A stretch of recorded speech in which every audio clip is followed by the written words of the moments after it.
Welcome to Moody Park. The Mercer Mammoths head to take on the Trenton Capitals. Danny Drizga on the mound. We've already gotten underway. First pitch was grounded right to the starter and fielded for the first out of the frame. And now it's Jordan Raba up at the plate after the ground out from Ray Mulhern to start the game.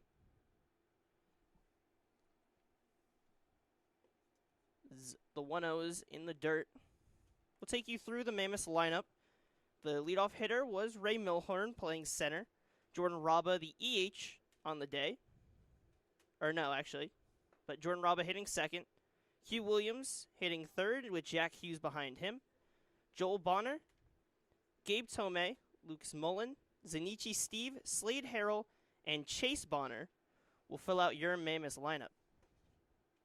Raba will be the third baseman on the day. And he will take his spot on first base.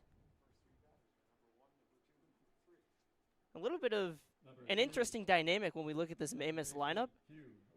Numerical order. You don't see that too often where your leadoff guy is 1, your second guy's 2, your third guy's 3, but you got Mulhern, Raba, Q Williams all in a row. I'm not surprised to see some of the better players out there. Going 1, 2, and 3. Now we're seeing Williams batting third. Saw him towards the bottom of the lineup to start most of the season. Then this past weekend he was the leadoff man, now batting 3 today. But Raba in his usual spot in the number 2 hole. So Q Williams at the plate. Jordan Raba, the tall runner over at first. Drizga's delivery fouled back to the right side. So quickly 0-2. After getting Mulhern out quickly for the first and then Raba reaching on a walk.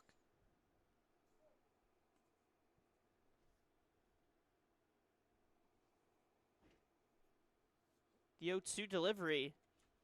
This is outside.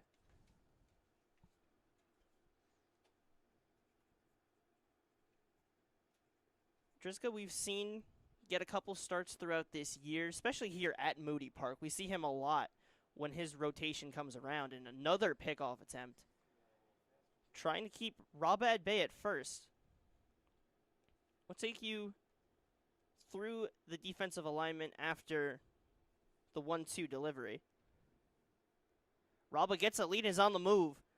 The throw down from Tomei is a bit on time, but a good steal from Raba. He gets in safely.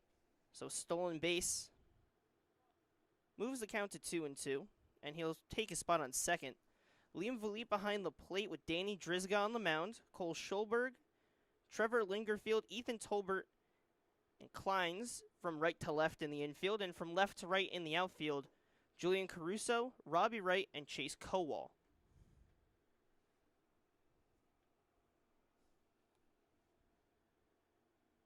So Drizga gets back set on the mound. The 2-2. Called strike 3 on the inside half. Danny Drizga has his first strikeout of the game. And 2 down already after the first 3 hitters, but danger's nowhere near over. This is a guy in Jack Hughes who has had his share of big moments, and you can't get any bigger than in that doubleheader when knocked a 3-run homer that gave them the lead in the bottom half of the 6th. An incredible game-changing moment. Truly it was for Hughes as that led the Mammoth to a victory over the Kings. They would inevitably split that doubleheader, but it also kept their 6-game win streak alive for at least one more game and extended it to 7, although it eventually came to an end that same day. Just a major moment for this Mammoth roster that is going to be remembered throughout the rest of the season, surely. Now, the one thing that seems to be connecting these two sides is a lot of mixed people moving in and out because of injuries, the Caps and the Mammoths both, which we've seen even at the field ourselves, which is an unfortunate dynamic, but a couple of those replacement guys playing here today. It's a 2-1.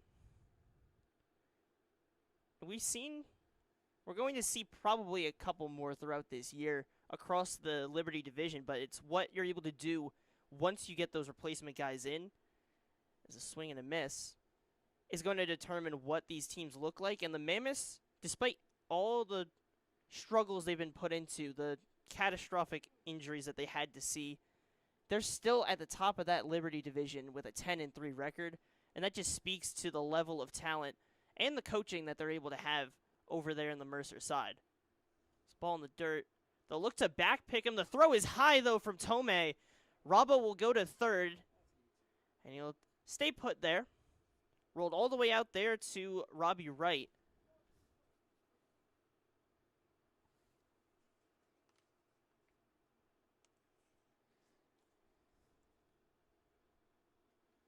The throwing error, rather, from Velet. But the 3-2 now. The runner on third, 2 down. Hughes chops that one to second. Lingerfield will track it and make the play in shallow right field to finish the frame. Danny Drizga, despite a runner on third, is able to strand him, and we'll head to the bottom half of the first,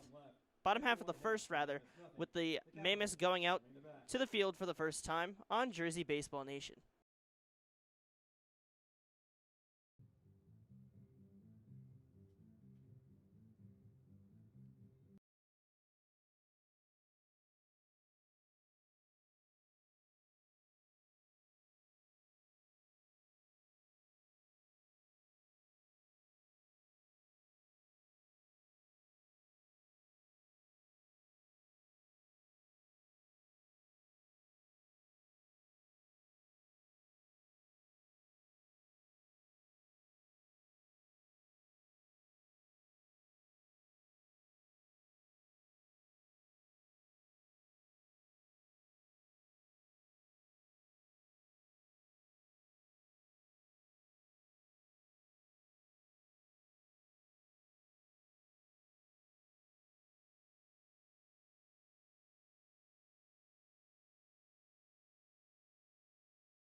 Welcome back to Moody Park for the bottom half of the first inning.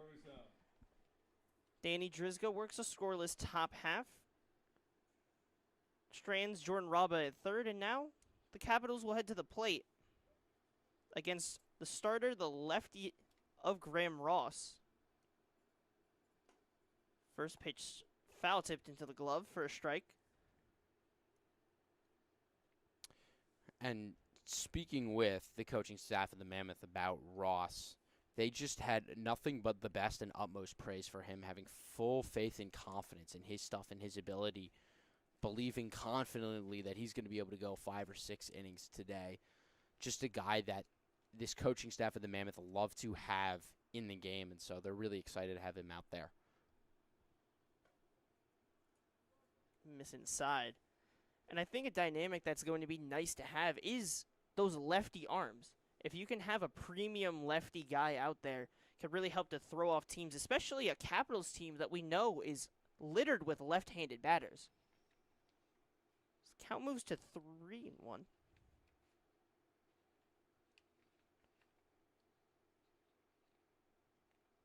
Ross gets set.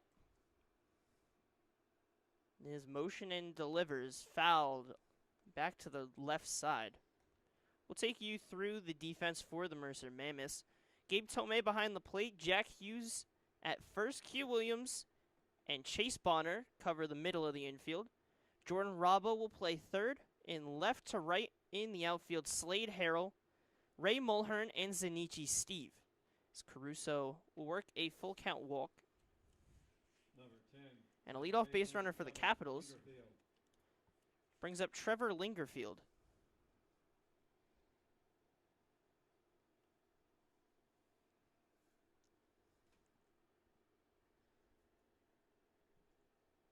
Ross will give his look over to the first base runner of the day for the Capitals and then deliver for a strike. Trevor Lingerfield's a guy that has been in and out of the lineup, found his way through when we thought there was going to be a big injury on Jack Gale. Luckily, it was not, but that was the first time we really saw him here at Moody Park, and since then has established himself into the lineup and already early in this season has positioned himself in the second spot of a lineup here today.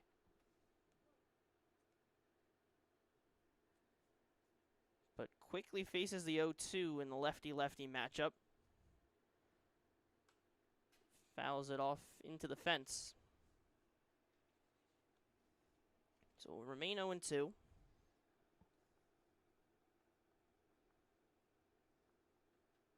We'll see how it ends up playing here. We saw in the double headers on Saturday a little bit of a mixed bag. We saw a lot of errors in the first game and the second game, but then when we got to that second doubleheader, a little bit less than that between the Kings and the... Well, a lot of it just has to do with the Kings and the Mammoths are two top-end talent teams.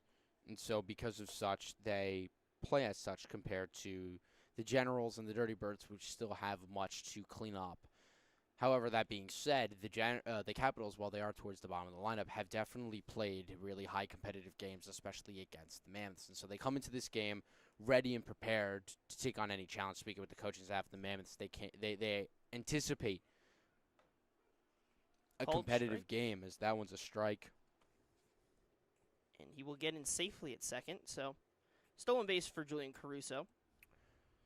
So it's going to be a lot about, between these two teams, just simply playing their games. Both of these teams can produce offense at a high click, especially the ability to get on base and get hits. The Capitals, they're third in the ECCBL in batting average. The Mammoth, they're second. However, the pitching is the discrepancy, with the Capitals having the second worst ERA as a team amongst the ECCBL, whereas the Mammoth, they're not the best, but they're in the middle of the road. So this is two teams that have much to still be desired from their pitching stats, but have been loving the offensive production. So could anticipate an eventual high-scoring game, but the way that these two starters kind of run, it's going to have to take the offenses to kind of eat at them in their pitch counts and get them tired in order for the bats to start rolling offensively. And that's a dynamic we've seen with both these guys when we've seen them, especially Driscoll, we've seen a couple of times. He'll look strong, and then you get him worked up a little bit, and he'll get some guys on base. Whether it's a walk, they'll move around to second and third, and he finds ways out of them, as a wild pitch will allow for Caruso to make his way to third. So both sides get a runner just 90 feet away. And we'll see if the Capitals can take advantage of this opportunity. It's a much more advantageous one for the Capitals, having only one out and a runner on third, versus the Mammoth when they had two outs before they could get their runner over to third. So 3-1 misses outside. And Chase Kowal will take his spot on first with a one-out walk, leaving runners on the corner for one of the bigger bats in this lineup and has really shined throughout this season, and that is Chris Salmon. Chris Salmon tied for first in the ECCBL with home runs with 3, and we've been seeing over the last couple of games played here at Moody Park that the ball's starting to leave the ballpark. Now, is that just simply a combination of the hitters getting more acquainted to the bats? Is it the summer days as it gets hotter? Is it a mixture of everything, most likely? Speaking to a couple of the players on the team, they're starting to get used to, and they're starting to feel a lot better. I got to speak with some of the Mammoth players, and they're starting to get more acquainted, although they do much prefer the metal bats more than these wood bats. But we're starting to see the ball leave a little bit. I mean, I can only figure with how much extra distance you're going to get with a metal bat. Extra distance, extra forgiveness. Sometimes even the barrel. sound. I mean, I like the sound of a wood bat, No, though. I but, like the sound of a wood bat a whole lot more. but some people might like the dings or even like composites as well. Nah, the old Beezer was different though. The old if we're talking old Beezer over wood, I could see an argument, but I'd still go wood. But if we're talking like the new kind of age of bats compared to the wood, I'd say not a chance. It's the wood all day. I think that is fair. In our age growing up, we had a good run of metal bats, but I think the Rowlings Quattro, that highlighter bat. or the Orange Makos. Orange Makos Mako. were the key to a little league season. Was someone always had to have the orange one. Sometimes you'd see the green, like the greenish, like bright limeish color as well. No, that was the highlighter. That was the Rowlings. Oh, that's the highlighter. That was yeah. the highlighter. Oh, I remember swinging that bat. I remember a kid on my team had it. Oh, that bat was a lot of fun. I'll never forget the first day, though, that we discovered the big barrels. Remember that? Ooh, We found yeah. a big barrel bat in a dugout, and our coach took it. We were at a tournament, and then the next day at practice, we all got to take batting practice with it. We were having so much fun. So that's Swing and a miss. big hack. He looked like he was trying to swing a metal bat there with a Well, big he's hack. he's got a lot of pop. We know that. And the wind, it's blowing right to left, which it's going to be pretty tricky for a lefty to go oppo. But with only one out and a runner on third, this is absolutely a position for Salmon to go and do damage. An elevated ball to the outfield should get Caruso home. So why not try to take that heavy swing? Yes, would it be great to get a base hit here? Sure. But a ball to the outfield, well, that's a strikeout's not going to help you. What I was going to say before I was rudely interrupted by that strikeout was a ball to the outfield is at the very least should get you a run home. And it also ensures that, well, if you get it to the outfield, it means you're not grounding out into a double play in the infield. Now, of course, though, with 2 away, you're going to have to get a base hit here, but We'll have to see. Graham Ross's first pitch to Ethan Tolbert misses outside. And after they had one down with runners on the corners, the strikeout is exactly what Graham Ross wanted because as you were talking about, all you have to do is put it far enough and you have a sac fly and you have some solid speed out there at third. But you get that out without anyone advancing. That's the best thing as a pitcher you can ask for when you're trying to work out of a jam, especially at the start of a game. When you're trying to get in a groove, trying to get your footing in the game, can help you out a lot, and he's already set himself up well to find his way out as foul ball up right towards me. let's make sure our cameras are right. Looking good. Looking There good. we We're go. First challenge of the day successfully Certainly not the surpassed. last, but we survived the first blow of the battle between us and foul balls to the fence. Our broadcast ability and the game that we love to broadcast potentially hindering our ability to. But for Graham Ross, he's been struggling in counts a little bit so far to start with the day, but he's been able to battle back and get strikes over the plate. It's just a matter of staying in it. Tolbert grounds it to first base side. Jack Hughes will field it. And both sides, despite allowing runners on, the Mammoths allow Raba to get to third, and they stranded him. The Mammoths on the other side strand Caruso at third and Kowal on first. For a scoreless first inning, we'll head to the second. The Capitals will head back to the field. The Mammoths to the plate. We'll see who comes out on top in the top of the second when we return on Jersey Baseball Nation.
right in the middle of nowhere. It's the middle of everything Welcome back to a lovely day here at Moody Park. Danny Drizga returns to the mound to face off against Joel Bonner. Both Bonner brothers playing today. It's the first time we've seen that, at least here at Moody Park. So it's great to see. But Joel Bonner, we've seen throughout this season, he's been a perennial starter for them. Take 2 balls, turns to 2 balls and a strike. The Mammoths stranded Jordan Raba on third in the top of the first. Will try to get back on base. Still not a hit from either side in that first frame. Fouled off to the left side. Yeah. And it'll be the first start of the season and of his ECCBL career for the other Bonner brother. Should you go there with such a thing, but just an exciting day to get to see the two of them finally in a lineup together. Feels like we've been waiting so long for Chase Bonner, a rider commit, to finally come along, and we'll talk about him some more when he gets up to bat. But we've been hearing it from Coach Carabelli and the rest of the coaching staff how excited they were to see the Bonner brothers, and finally we get to see them. Joel Bonner, the veteran, will strike out for the first out of the inning. Number 28, catcher Gabe Tomei. Now the catcher, Gabe Tomei, will be behind the plate this time. Did play a little bit of third base because of just the nature of what Rich Carabelli needed. He can play there if he's needed, and they do have 2 catchers that they trust in Tomei and Lucas Mullen, who are both in the lineup and back-to-back. Tomei is the catcher for today, and Mullen is the extra hitter, which we've seen them switch them around a couple times, and Tomei is one of the reliable guys here for the Mammoths, especially in the field, but also he's a guy that you can rely on behind the plate. And obviously as a catcher, you get that different view of the strike zone, the pitches. It's something that it's kind of hard for me to explain because I never really was a catcher. I mean, you were a pitcher. You saw you saw that dynamic. Well, so I did get some experience catching, and it does really play into a factor. Not just, of course, the different angle, but you get to communicate. It's a lot easier as a catcher to communicate with an umpire than it is as a hitter. Because when you're communicating with a home plate umpire, you don't want to show him up. And it's really easy for a catcher to catch it, throw it back to the pitcher as he's getting set back on the mound and go, hey, Blue, where was that one? Was that a little outside? Was that a little over the, low? And a really nice pick at first from Cole Schulberg. And that is a ground out from Gabe Tomei, and 2 quick outs for Danny Drizga.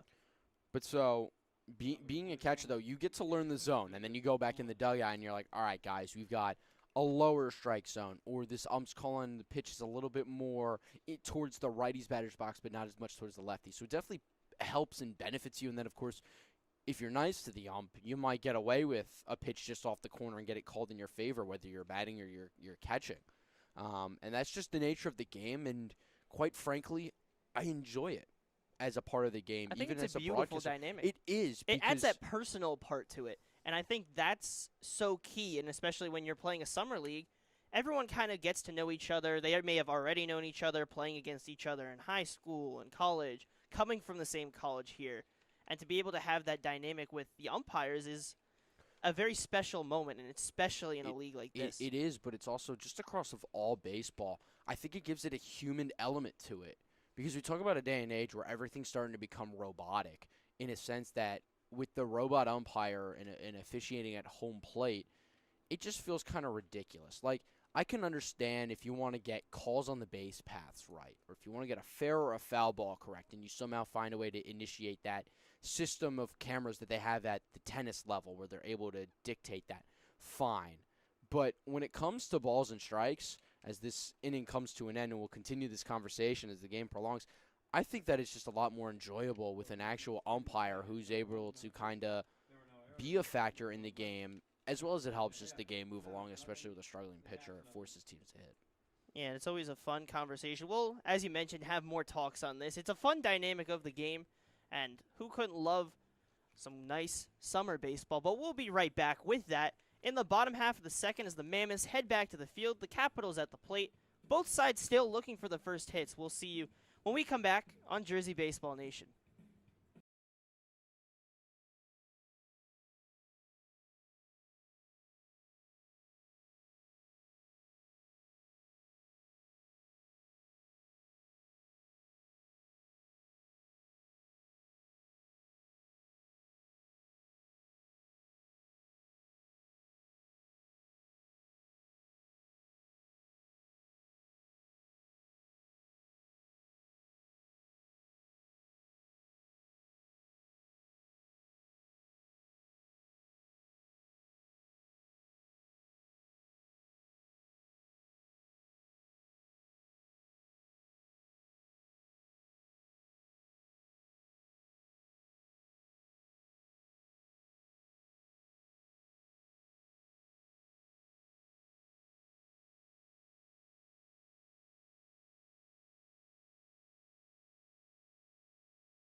One. It'll be Schulberg, Vielit, and Kleins due up for the Capitals. Leading off for the Capitals, first baseman, number 2. Danny Drizga, a strong 1-2-3 second inning. 2 strikeouts in that frame 3 on the day, but Graham Russ, he struck out 2 of his own. But Schulberg will line that one past the shortstop of Bonner. A misplay from Slade Harrell will get that ball all the way to the wall, and Schulberg will take second. So a single to left, and then advancing to second on the air. They have a leadoff base runner standing on second base. And we've seen the Capitals not stray away, no matter what their record is on the season.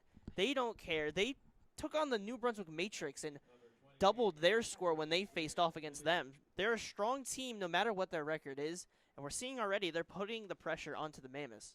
And I think that, I know this is a summer league and a lot of these guys are busy, but I think a lot of these teams need to try and get their outfielders out here for some fielding practice, because across the board, across all teams, we've seen guys struggle to field ground balls. We've seen that play, especially in left field, happen way too often, to be quite frank, across all teams. I could guarantee you that every team that's played here at Moody Park has made that same, has a left fielder make that same error at least 3 or 4 times at a minimum, where they try to go and they field the ground ball, whether they're trying to go at it casually or it's a hard one they're trying to field quickly, and it skips away from them somehow. It hits a weird patch of grass, and all of a sudden what should have been a single or maybe a double turns into a triple, just simply because they misfielded it. And I think that a lot of these guys need to try and get some fielding practice out here, because that left field, it is a tricky spot to have to deal with. And that's the dynamic when you kind of get to any field, is how is this going to play? As pitch gets inside and goes away. Vielit got out of the way, did not get hit, but obviously you see a ball coming at you at that speed, you're not going to feel comfortable. But Schulberg, in his interesting trip around the base paths, will find his way to third. And now if you're the Capitals, you have to score here. If you're the Capitals, you have to capitalize here. Ah. You want to put the exclamation point as Vielit fouls that one back. With two outs and a runner on second, it's just 2 balls to the outfield will get him in. Sack flies or base hits, they'll get him home. Runner on third and 2 outs, you just need 1 ball to get out there, and it should do the trick. And so that's why it's always the cardinal rule, or potentially a cardinal sin, if you have less than 2 outs and runner on second or third and you can't score them. That's not going to help, but of course they still have 1 more out to play with. But yeah, and that one, we've seen a lot of plays like that where they're skied high in the kind of blue sky that you kind of lose it. And we've seen, whether it's the right side, the left side, no matter where you are in the field, those high pop-ups have caused some problems, but Chase Bonner does a good job and gets under it. And he made the play. And now you set yourself up where you got an out where you didn't allow that runner to go anywhere. You still leave him on third, and you try to carry that momentum forward. And if you are, it sets you up well to continue forward. We do see an arm warming up in the bullpen for the Mammoths, so we figured Graham Ross is going to be in more of an opener role. It's Anthony Ungaro. Yeah, I've going. spoken with Rich Carabelli and talked to him while he was talking with some of the guys on his team during their time in the cage warming up, and it seemed like he was pretty persistent on the Ross to Ungaro tag team today. They might have to use a couple of arms. I know good old Giovanni Hallahan is here looking to get another save. You know, he showed some love. Saw his talk about being like Kershaw. Yeah. With that motion and yeah. So looking forward to potentially seeing him in this game should the situation see it. But yeah, back-to-back innings to start the day where Graham Ross has run into a little bit of trouble and Coach Carabelli trying to potentially get ahead of it. But we see these pop-ups, and I wanted to chat on it real quick, is that especially with the wood bats, the ball can kind of move in different ways than with the metal in the air. And we've seen even at the major level with the StatCast tracking how weird and unpredictable a ball can move that's been popped straight up in the air. So Kleins will take a walk, and it'll be Alex Morales stepping up. Key spot for him. Will get the start today playing the DH, and is put in a premium position with runners on first and third with one down. It's a ball, and as we talked about before, all it takes is just one deep fly ball, and you can bring that runner in to score. Now, Schulberg isn't the exact same speed as the last situation, but still good enough speed if you get it deep enough. Morales is a big dude who's got a lot of pop, but that one he just got on top of. Grounds it to second, but a trade off the Capitals will take. They ground that one to second. Hugh Williams makes the play, but Cole Schulberg will come in to score, and the Capitals take the first lead of the game. Score one run on one hit. And some good piece of traditional baseball and taking advantage of mistakes allows for Schulberg to come in, and Kleins will take his spot at second. And that is the other way to get a run in that situation with one out, less than two outs on a runner on third. It's just a slow dribbler over to the first base side of the infield.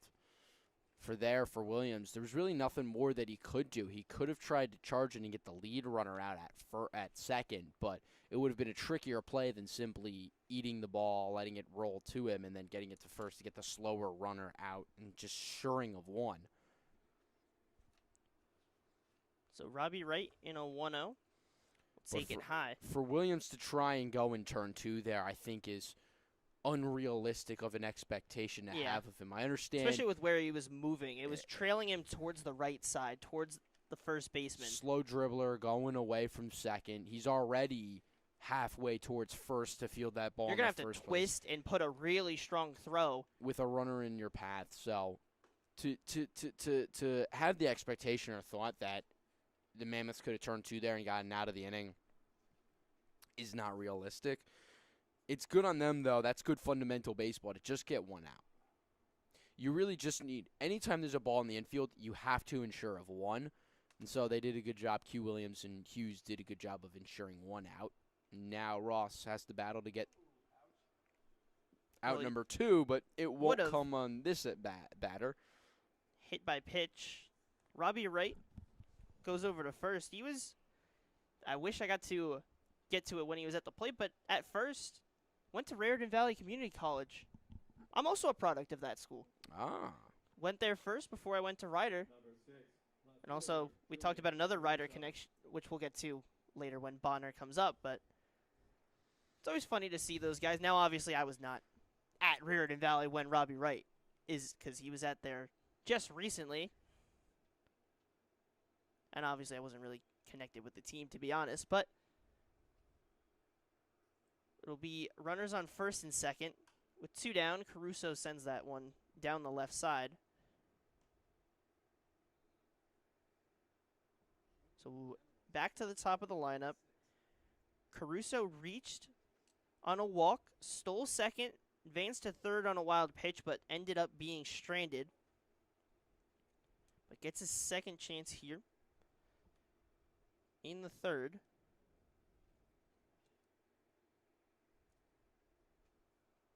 Or in the second still. It's a pitch in there for a strike. So an 0-2 count. And Ross trying to work his way out of it and do his job to at least limit what he can in his outing. Try and keep it at 1. Caruso with 2 runners on trying to keep it alive. Gets set and delivers, misses outside. We'll see what is his approach here with a 1-2. He tried to get him to chase on that one. We'll see. Does he go back to that? Does he go to a heater? I wouldn't be surprised if you try to get him to chase again. No? Went right at him. Went right at him and jammed him up. Easy play for Chase Bonner. And they find their way out of the inning. So they get out, but not before allowing a run after Cole Schulberg reached on a single, advanced to second on that same play with an error. Advanced to third on a wild pitch and came around to score on a routine ground out by Alex Morales. And the Capitals take a 1-0 lead. We'll head to the top of the third. Do the Mammoths have an answer? We'll find out when we return on Jersey Baseball Nation.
It'll be Zanichi Steve, Slade Harrell, and Chase Bonner due up for the Mammoths. They trail 1-0. The Capitals get a base hit and take advantage of some miscues on an error and a wild pitch. And then just put the ball in play. Brings around a run on just one hit. So they lead 1-0. The Mammoths look for their first hit, and we'll head to the bottom of the lineup. We've seen some good power from Zanichi Steve in the bottom half. Triple last time we saw him here at Moody Park. And also good speed. He's one of those guys in this lineup that you know can get on base and grab a bag, but he'll chop that one to first. Schulberg will race him to the bag and win for a quick first out of the inning. And Danny Drizga working efficiently so far, but this is not too uncommon from what we've seen from this starter. He'll look comfortable, and then one kind of thing can cause everything to go. Yeah, and I feel like that's kind of just been the story for the Generals, or Capitals, excuse me, pitching as a whole. When we look at the staff, when we look at their numbers and just how they have 86 walks as a pitching staff, second most in the ECCBL, they allow just a lot of guys. Again, it's that one inning that can kind of get to them and get away and just cause the kind of collapse that you really can't afford to have and don't want to see if you are a coaching staff of any team, to be quite frank. So it's something that this pitching staff definitely needs to work on, as well as their ability to get strikeouts isn't at a high level compared to what the rest of the teams are able to do. So when they end up in these tight situations, they end up giving up more runs, not just because of the walks or because of the hits they allow, but also because of the way that they have to get outs too. So 89 strikeouts as a team, 86 walks, both stats towards the bottom in the ECCBL. So And a good scoop at first by Cole Stolberg. A lot of action so far in this inning, at least. 2 grounders to him. 2 times he wins the race to the bag.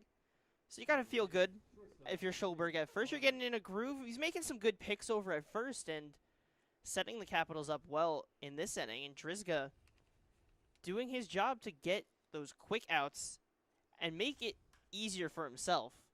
Skied high to left field. Caruso trailing back, and what seemed like a more routine play kept moving farther and farther back. He ended up over by the fence. So a warning track shot there from Chase Bonner. But it is the 3rd out of the inning, no matter how hard it was hit. So we'll head to the bottom of the 3rd, and the Capitals will head back to the plate here, leading 1-0 on Jersey Baseball Nation.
Bottom half of the 3rd, the Capitals with a couple of plays going to Cole Stolberg. We'll now head to the bottom of the 3rd, still leading 1-0. And it'll be the second baseman of Trevor Lingerfield up for his second at-bat. Struck out in the 1st. Will now come up in the 3rd against same pitcher in Graham Ross. He'll get back out there for his 3rd inning of work and chop that one to the second base side. Q Williams will field it cleanly and throw it to 1st. So routine ground out to start. And it seems like so far for both sides, they have one guy in the field that the ball is really magnetized to. For the Capitals, when they're in the field, Stolberg got the 2 of those 3 outs. And then here, Q Williams getting a lot of work so far. Well, it's been a lot of Q Williams. It's been a lot of Bonner over at short. So it's just been a lot of middle of the infield, which keys into me that the Capitals are kind of seeing the ball relatively well. They're timing it up. However, they're just getting under the pitches, which keys into great movement vertically from Ross on the mound. The Capitals are getting on top of the ball, but they're timing it up well, and they're able to hit it right back up the middle. So just got to get on the same plane. Got to get on the same plane exactly, horizontally with where the pitch is. And again, that's just a great job pitching by Ross.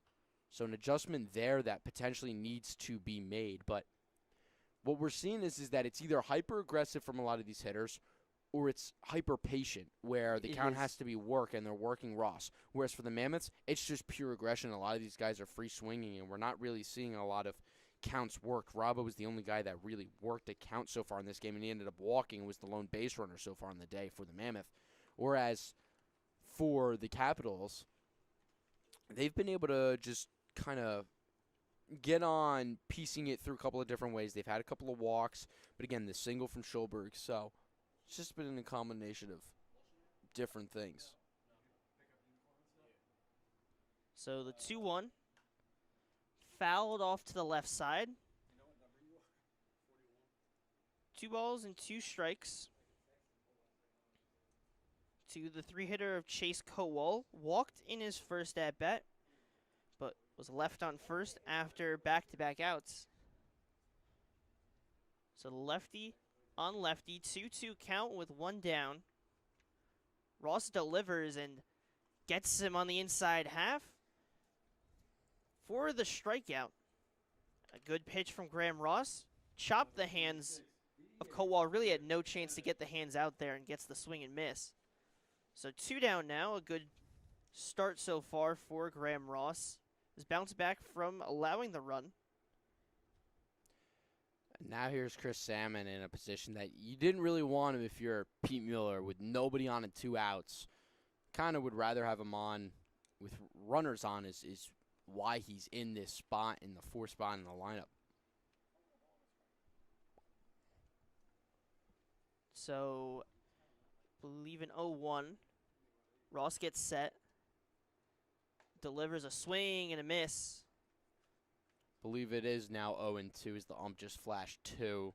So 0-2 is now the count to Chris Salmon. And he's taken some big swings so far, and you'd expect it. And if he can get anything going, we saw when the Capitals got Schulberg on second, they were able to bring him around. But swing and a miss. Big swing comes up with nothing there, and Graham Ross works efficiently 1, 2, 3 through the 3rd inning. Strikes out 2, strikes out the last 2 for 4 strikeouts on the day. And they'll head to the plate in the top half of the 4th against the starter of Danny Drizga. Just trying to find anything, still yet to get a hit. Can they find it when we return? Let's find out on Jersey Baseball Nation.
Welcome back to Moody Park. We head to the top of the 4th. Danny Drizga still on the mound and working efficiently.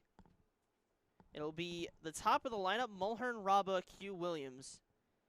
1, 2, 3 for numbers 1, 2, 3. First pitch is fouled off.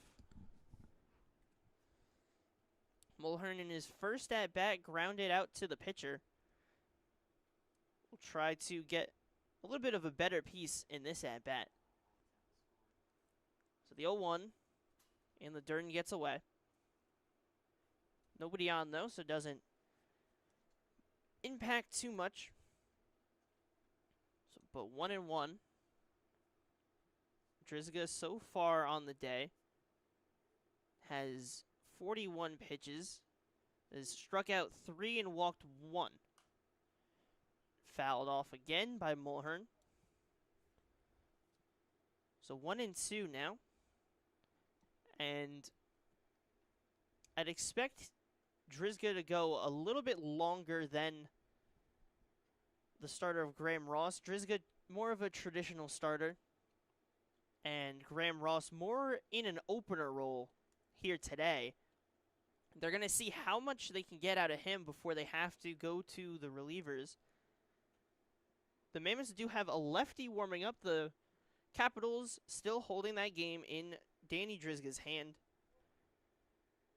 Really, for Drizga, how long he goes is going to depend on how much energy he can carry into the late parts of his starts. Because he starts out extremely strong.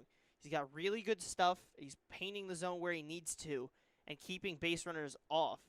And when he does, he gets out of those jams. But once he gets a little fatigued, granted every pitcher is going to pitch a little different when they're fatigued versus when they're starting off at the beginning. But for Drizga, especially this season, it's another foul ball. It's sometimes is your strikeout stuff there at the end for some of those strikeout guys. Now, Drizga has strikeout stuff. He isn't reliant on being a strikeout guy. But when he gets late into these counts, he has some walks and allows some base hits as his stuff gets to be seen a little bit more. And we'll see how the Mammoths can attack that dynamic. And so far, Ray Mulhern is doing his best to put as much work on Drizga after what has been an efficient day. And that's what you have to do. Get that pitch count as high as you can, and especially against a guy like Drizga, as I was rambling on about. He's a guy that you can get to. You just got to put the work in to get those long at bats. That's just plain old baseball working counts, though, too. Simply put, it's just the nature of the game of baseball. The best way to get on base is to see a lot of pitches and naturally work the count, as well as it's going to drain the pitcher, tire him out, and loop that one to left. Caruso gets under it and makes the play for the first out of the inning. Number 2, third baseman, Jordan Raba. Now Jordan Raba will step up. Walked his first appearance, stole second, and found his way on third, but was left there in the first inning. Now with the bases clear and one down, Raba will get his second lick at Drizga. And it just feels like throughout this season that Raba has kind of left a little meat on the bone in terms of his production. His average is climbing up to 286, but we haven't really seen the pop nor the speed. Two stolen bags and 2 caught stealings. He's worked 12 walks and only 13 walks and 8 strikeouts. But he's got 2 triples and 2 doubles. So that's 4 out of his 12 hits were extra baggers, and it just feels like a guy with this size, pop, and ability, as he settles into using the wood bat, eventually it feels like there's going to be some more pop, more extra base hits, but of course he's got to get a strike first to swing at. And it's one of those topics where you talk about potential. And it's always a very nuanced thing because sure, there can be a guy with a lot of potential. There's guys that have, or that get said they have a ton of potential. I mean, look at how many prospects get touted as the next big guy, and then they don't pan out, or the guys that do pan out. So it is a kind of double-edged sword with potential, but I think Rob is one of those guys that, even though 286 is still solid, and he's getting on base with the walks, there's still so much potential for that big swing from him. As Q Williams grounds it to third, he uses his speed to force a bad throw, gets over to the first base side, and Raba's going to try for home. And the throw gets away, so Raba gets in to score. A couple of miscues in the field. And on the first pitch, Q Williams puts it in play and finds himself on second with a tie game. That's just poor fielding all around by the Capitals. Or a protest, he did not touch third. So no run. Carabelli's going to talk with the umpire. Oh, wow. And It seems like they're ruling Raba did not touch third. So instead of having a tie game, we actually still have a 1-0 game, and there's 2 down, and that changes the complete complexion of the inning. Where that error seemed to be backbreaking, now it's not as bad, so they get a little bit of a break. That is stunning. And if we check the tape,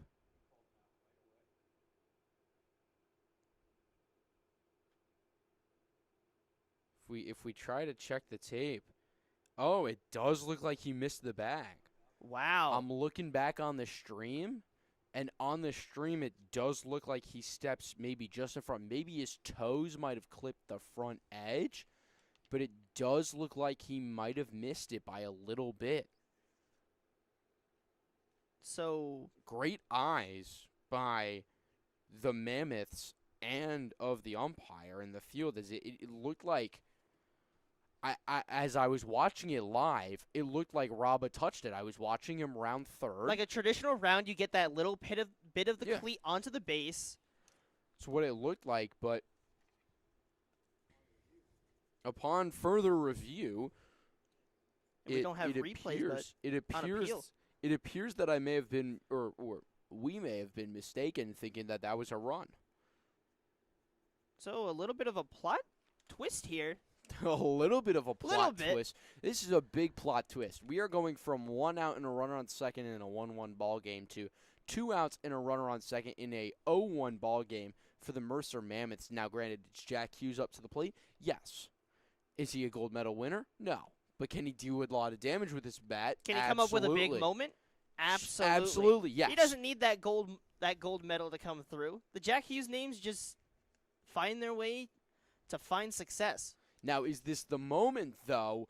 It is certainly to be determined. This has been a really tight, highly contested back-and-forth game, or fourth yet-to-go-back game, but a pitcher's duel, and for now, it isn't the moment, but, of course, we may wait and see if that moment is to come eventually.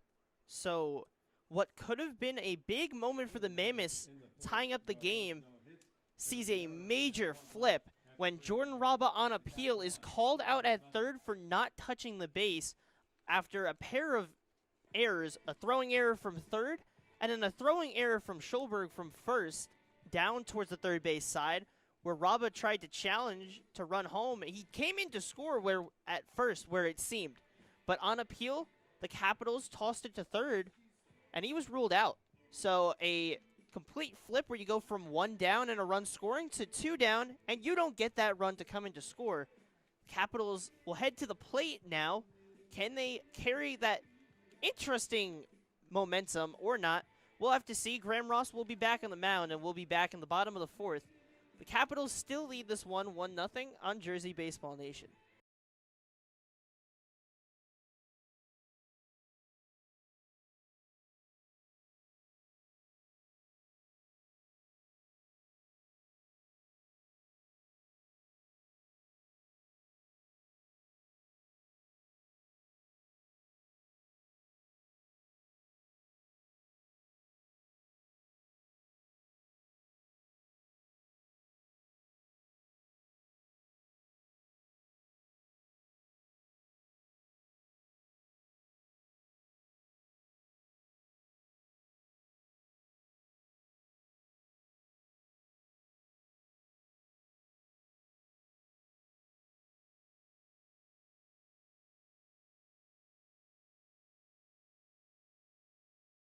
Number 5.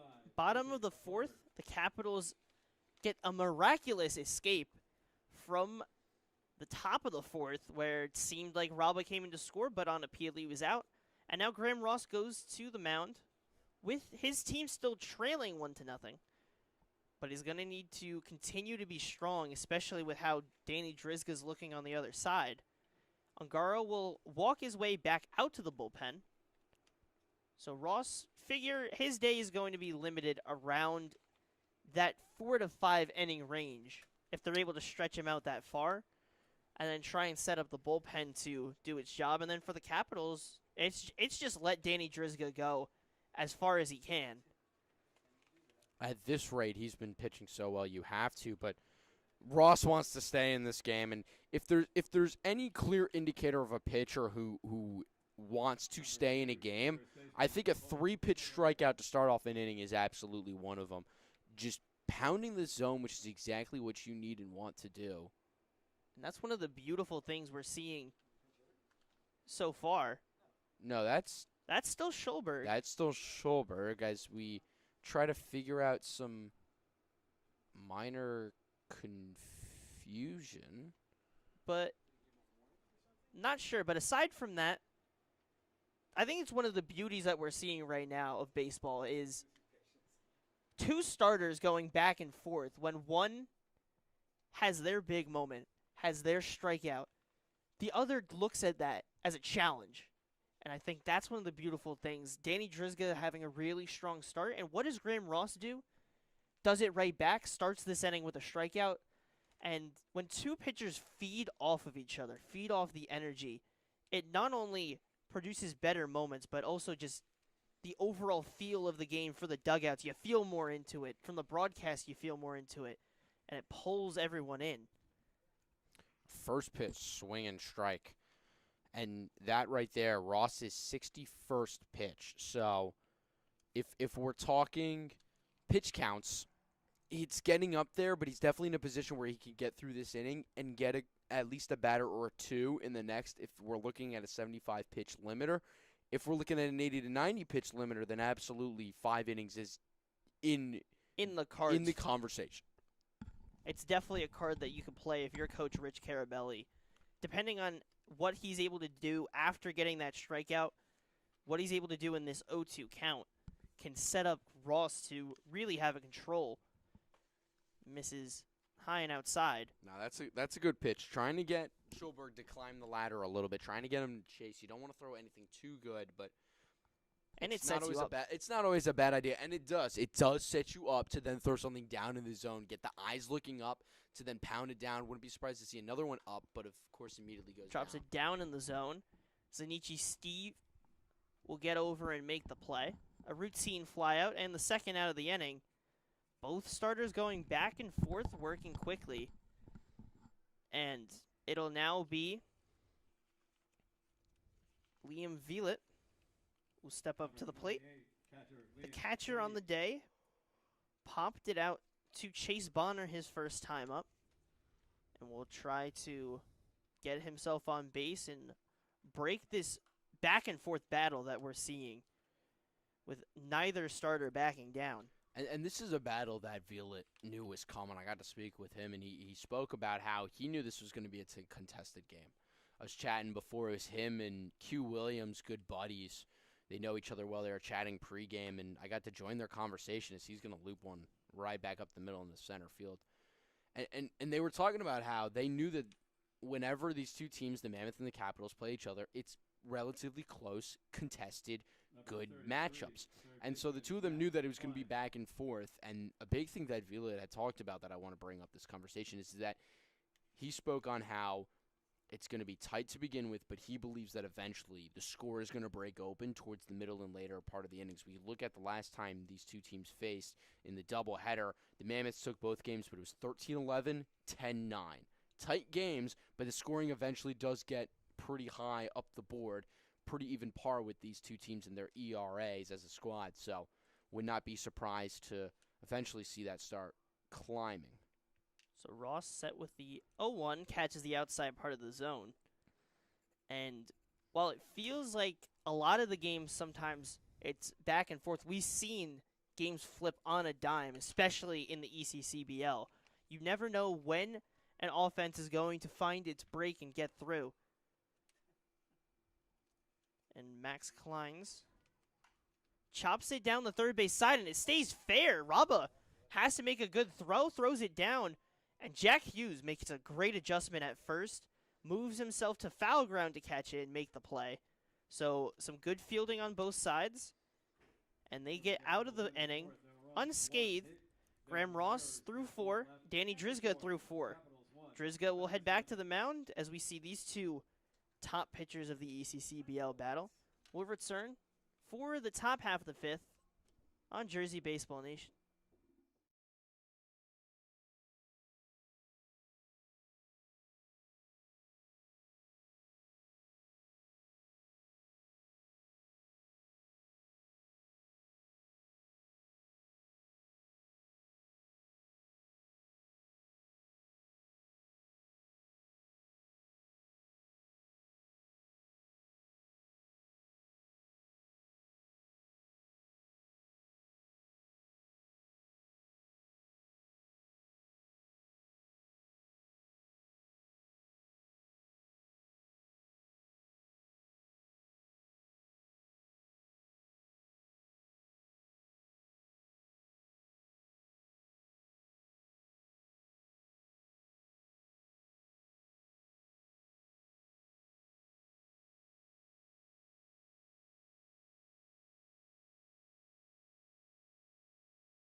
Top of the fifth, the Mercer Mammoths back to the plate, and it'll be Joel Bonner stepping up for his third appearance, or second appearance at the plate.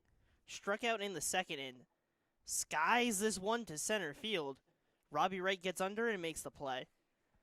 So well hit, but a quick first out for Danny Drizga. Still working quickly. And now it'll be Gabe Tomei.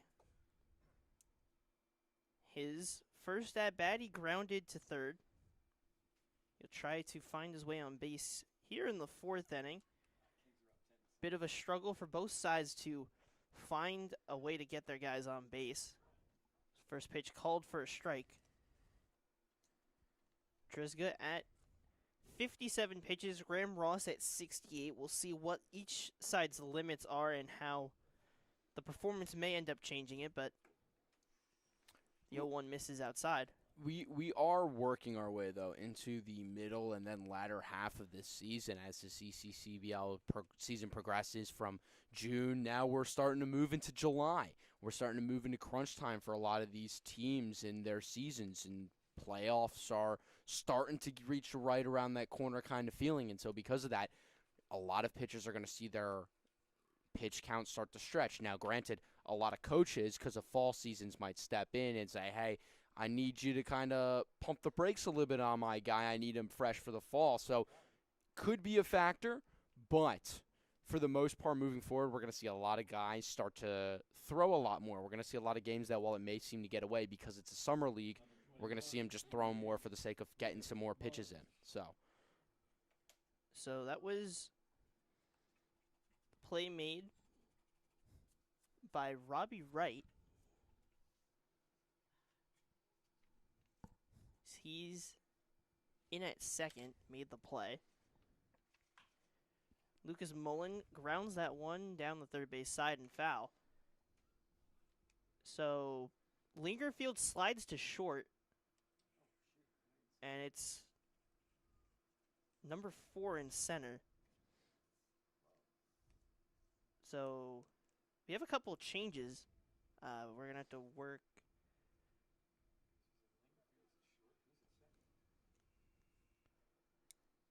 So a couple of defensive changes, but Yeah, Robbie Wright, I believe, right?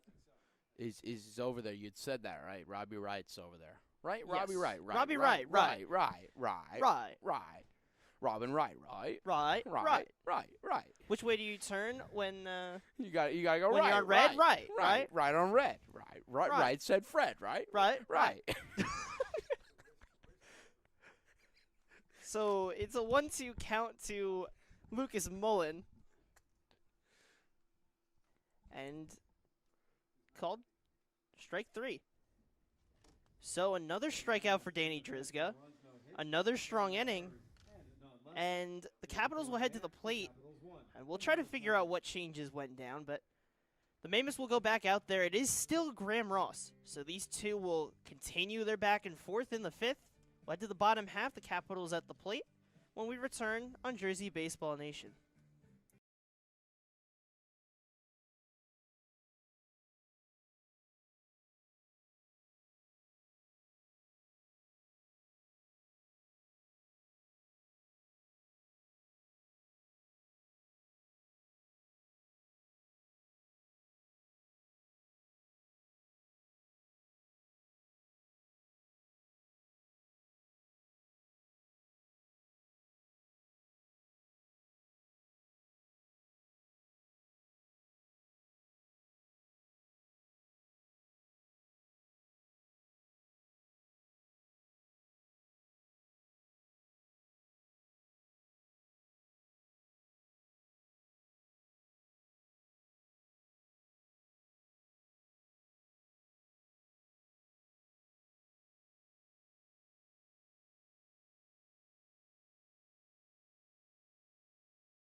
Bottom of the 5th, Danny Drizga works another scoreless frame.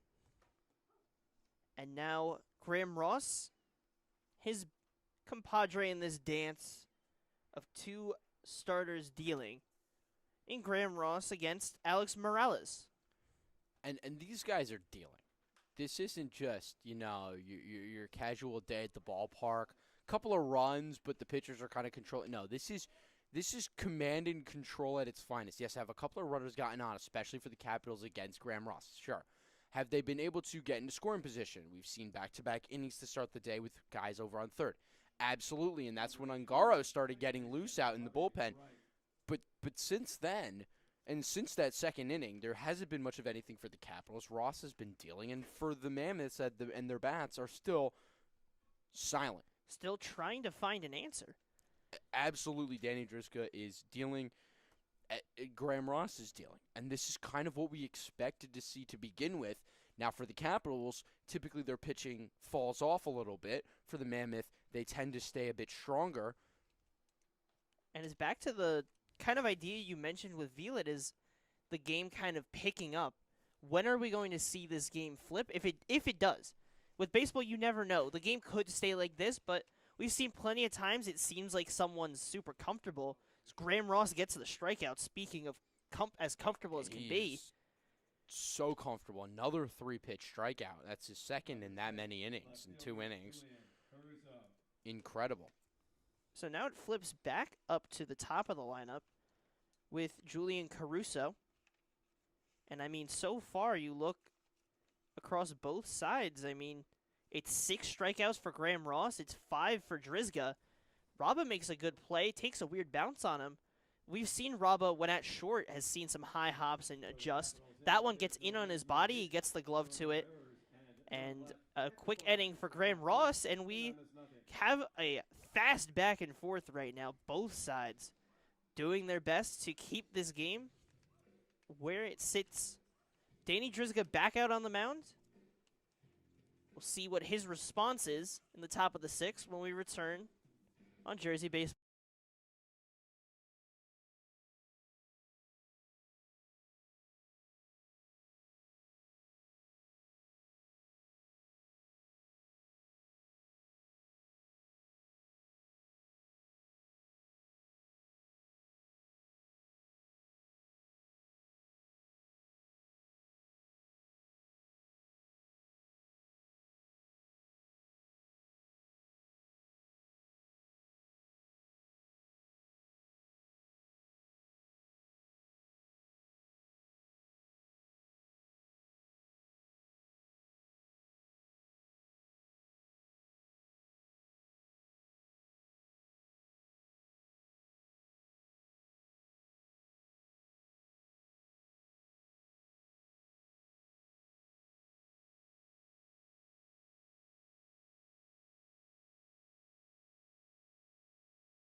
Welcome back to Moody Park for the top of the 6th as we continue this battle, this heavyweight duel between Danny Drizga and Graham Ross. Neither starter's wavering. We have a righty, we have a lefty. It's as beautiful as you can get when you look at a game of baseball. Everyone's always about those high-scoring games, those I have 8 hits, you have 8 hits. There's 14 runs and everyone's scoring. No, this is beautiful, pure baseball. This is baseball. This is the baseball that I love. As a pitcher, this is the baseball that I love because this is where all those monotonous, specific, minuscule elements of baseball come into play because the smallest, minute mistake could cost you a game in this moment right now where it is 1-1 and the very first hit of the day for the Mammoths has finally been recorded in the top of the 6th. So a great day for Danny Drizga. A great day still continues, although the no-hitter's now out the door, so does go the perfect game.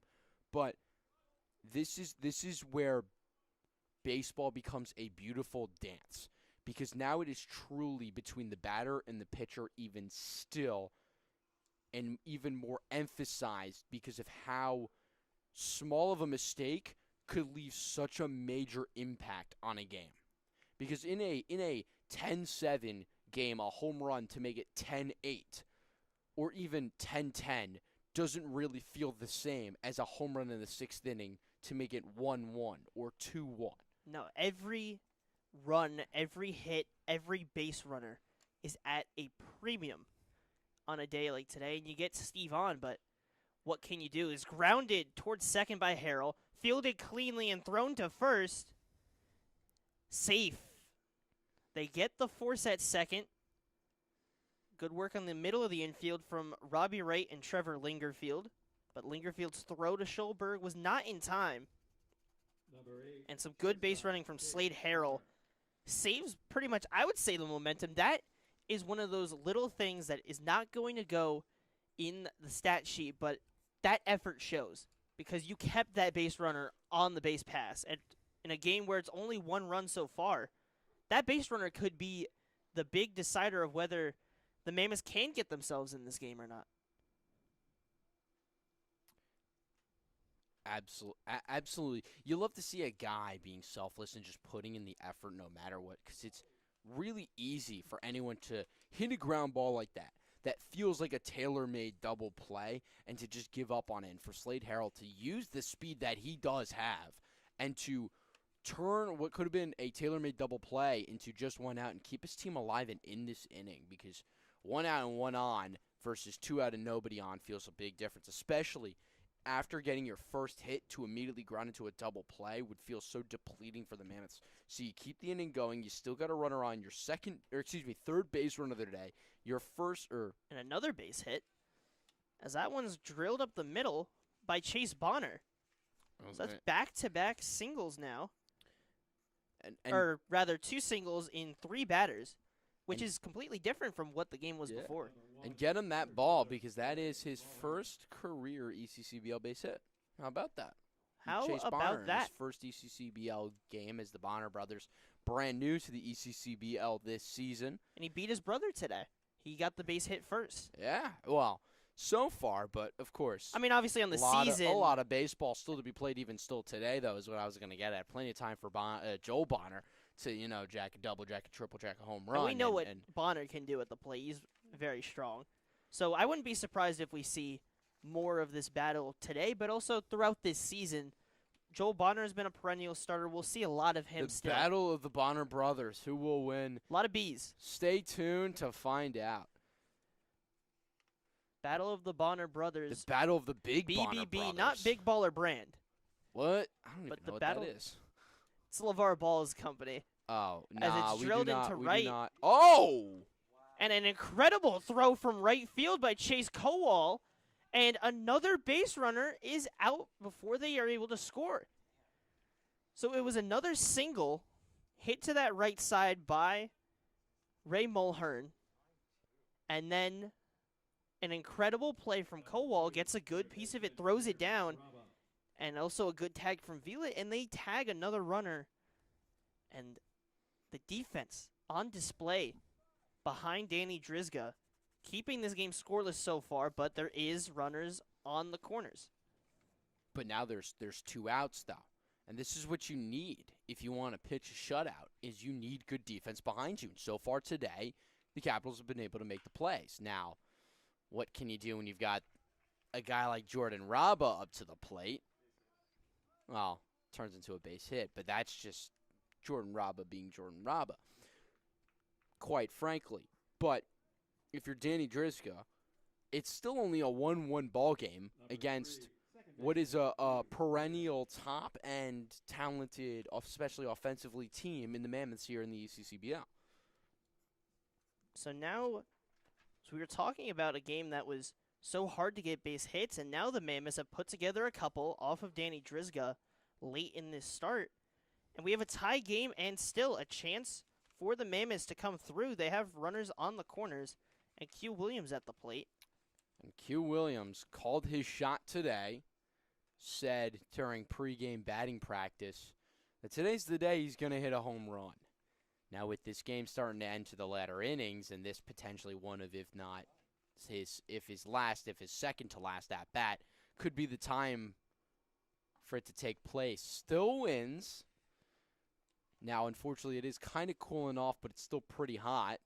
And with the balls that are being used in this ECCBL season being a little bit more juiced than last year to benefit the hitters who struggled in last season, could be the opportunity for Q Williams to get his first of the year. Pitch misses high. 1-2, and if he wants to get that, if you can get a good pitch to hit, which we're seeing Drizga in this inning start to fall away a bit, some more hittable pitches for the Mammoths that they've taken advantage of, and Q Williams could do just that with a big swing. So he keeps the at-bat alive, and the ball... Now, I had asked him, because of his speed, is he going to be inside the park or over the fence? That's a good question. He said, it's a good question. He said, depends on the center fielder. All right, fair enough. But then followed it up with, I'm feeling over the fence. Okay, I like the confidence. But that one will be chopped on the ground. Kleins will throw over to first. A high, moody bounce, but a great adjustment from Cole Schulberg. And he makes the play. The Mammoths, despite threatening, they do bring in one. One runner hosed at the plate by Chase Kowal, and they strained a couple of runners as well. But the big thing, they tie the game off of Danny Drizga. And they'll head to the bottom of the sixth with a new pitcher. We'll give you the details on who that is when we come back on Jersey Baseball Nation.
Welcome back to Moody Park. Joshua Uhas alongside Max Raymond.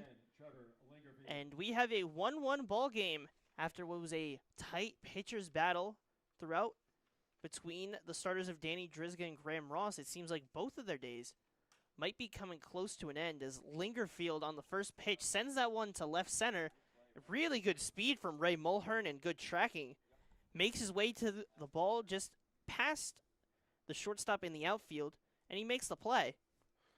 Ray Mulhern is just too fast. That shouldn't be allowed. Where's Mike Olshan when we need him? Can we get a nerf on Ray Mulhern? That should have been a base hit. It's like in like the game in MLB The Show. You go in and all right, we're gonna manually adjust those stats because that was incredible really good for read. him to be able to get over there, for him to be able to move so quickly to get to the spot and be able to coast on the last couple of steps and catch that at eye level. That wasn't like a shoelace catch. That wasn't getting down there. That wasn't even a dive.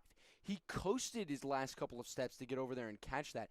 Absolutely incredible fielding play. And it looks like it was such an incredible play and incredible speed. He made it look easy. It looked like a routine play. Yeah. But that was not a routine play. To get all the way from dead center in a ballpark, again, we harp on it a lot, but this is a major league-sized ballpark. This is a deep ballpark. And for him to be able to coast in and get that after being center, mid, pretty deep in the outfield, what a play. As we bring our conversation back to the pitchers, and Graham Ross 74 pitches, so that's 75 limiters, kind of what we love to what we like to see, not love to see, what we like to see and what we hear from a lot of coaches. Danny Driska 79. So again, also potentially at that limiter. Would not be surprised as it is Logan Franks, who ironically enough just picked up his uniform. We as saw him another up guy, here. He walked as another past guy us. that gets added to the lineup, and he looks built. Yeah, So he's got I'm some really good muscle excited. to him. It's him who's warming up in the bullpen right now for the Capitals. So he could be the one in line to replace Driska. I'm quite excited to see. Looks like a what he's gonna have. lefty, I believe, out there. Yes, he is a lefty out there. I'm excited. It looks like he's going to be able to throw pretty hard and a lot of gases. Kowal skies fly that one ball. to left field, but he's able to make the play again. Another ball to left where it feels like it's going to be routine, and you see that left fielder go back and back and back. And for Kowal, that hurts so much because you start to get hope up. You see, okay, that might get out, that might get out, that might get out, and then caught at the warning track. The ball just seems to carry a bit more. Like we've seen a good amount of home runs hit to right, but we've seen the ball really drift, whereas it feels like it dies most of the time in right. It drifts in left. Big swing from Salmon, no surprise. Every at bat, Salmon's going for that big hack. And But he's also been put in a position to take the big swings. It was one out and runners on the corners, and then his last two at bats, it was nobody out, or it was 2 outs and nobody on, and now 1 out and nobody on. He's just in positions where he's free swinging. It's swing and do the damage that you can do with the pitch that you get. this is 2 outs. It's a perfect well, spot yeah, to take so- your big swing. It's just situational awareness, and this is the situation for him to be free swinging. I love to harp on situational awareness and understanding the situation and what you need with guys on base, with outs, with the innings, but it's the 6th inning in a 1-1 game where your pitching's been strong. So there's no real reason to feel an emphasis to, all right, I've got to zone in on getting a hit here and get on base for the next guy. It's like you can take this at bat and do what you want, especially a guy of his capabilities, but fortunately just had another base hit stolen from him. Yeah, line drive to Chase Bonner. He makes the play in the air, and a scoreless inning for Anthony Ungaro. And now we'll head to the top of the 7th. These two teams in lockstep right now. We will see the new arm. We'll talk a little bit about him when we come back on Jersey Baseball Nation.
Welcome back to Moody Park for the top of the 7th, and new pitcher of Logan Franks, a left-handed pitcher, hails from Sicklerville, New Jersey, and was a sophomore this last season with St. Joseph's, a very reputable program, and in that season, wasn't his greatest, did not have the strongest start, had 6 appearances in both of his years at St. Joseph's. His first year was a 4.76 ERA with a 240 batting average against, but then 2026 in 6 appearances as well, also in that 5-inning range, was a 10.8 ERA. But baseball runs in his family as he gets the first out, a flyout from Jack Hughes on the second pitch. But baseball runs in his family. It does. His father played baseball at Tennessee. Wow. Okay. And before he was with St. Joseph's, he won a non-public A-State championship, but also got on Jersey Sports Zone for Catch of the Year as a junior. Wow. So How a lot of about- experience in baseball. And that's really incredible to be the Catch of the Year for Jersey Sports Zone. And he also played basketball as well when he was at St. Augustine Prep. So a lot of athletics running in his veins. That is something. Played for Tennessee. You don't see that all too often. You really don't, and that is high level baseball that his dad played. So yeah, genetics. Sometimes you get lucky, and you're just genetically inclined to be a dominant athlete, and that is some movement there. I don't know if that's a cutter or a slider. First time seeing him, but that is some real serious movement that he's got. Horizontal break on those pitches. And you have to have good stuff. If you're getting recruited and brought into St. Joseph's, which is a program that has given even my school of Rider, that is a top mid-major program, some trouble. They're a strong program, and even though he only has 12 appearances at St. Joseph, this is still a high-level pitcher, got all the training and the work with all the pitching coaches and the staff, and now we'll bring that here. He got the first out quickly, but quickly a 3-1 to follow to Joel Bonner and a walk. So we'll see now, how can this kid work out of trouble? Well, yeah, we've seen it with St. Joseph's high walk count. That's a big thing that we've noticed is that he has a high walk count. He's thrown 10 innings at the collegiate level, 10 2/3, 16 walks allowed. So that is the one nick on him, and is something that has to be, and we'll speak to him at the end of the game, hopefully, has to be something that he's trying to work on. And we'll see. He has some good stuff, but sometimes I think we see with some pitchers, they almost have too much stuff. And that's a dynamic that sometimes they have to work through, and it takes maybe 2-3 years to figure it out. And then when they become an upperclassman, they start to get it in a groove. So we'll see if Franks can get it, but some good movement. Seems like a almost sinker moving in on the left-handed batter. We've also heard from a lot of pitchers throughout this league that Moody Park is a really challenging mound to pitch on, so not surprised to see him struggle a little bit with command, as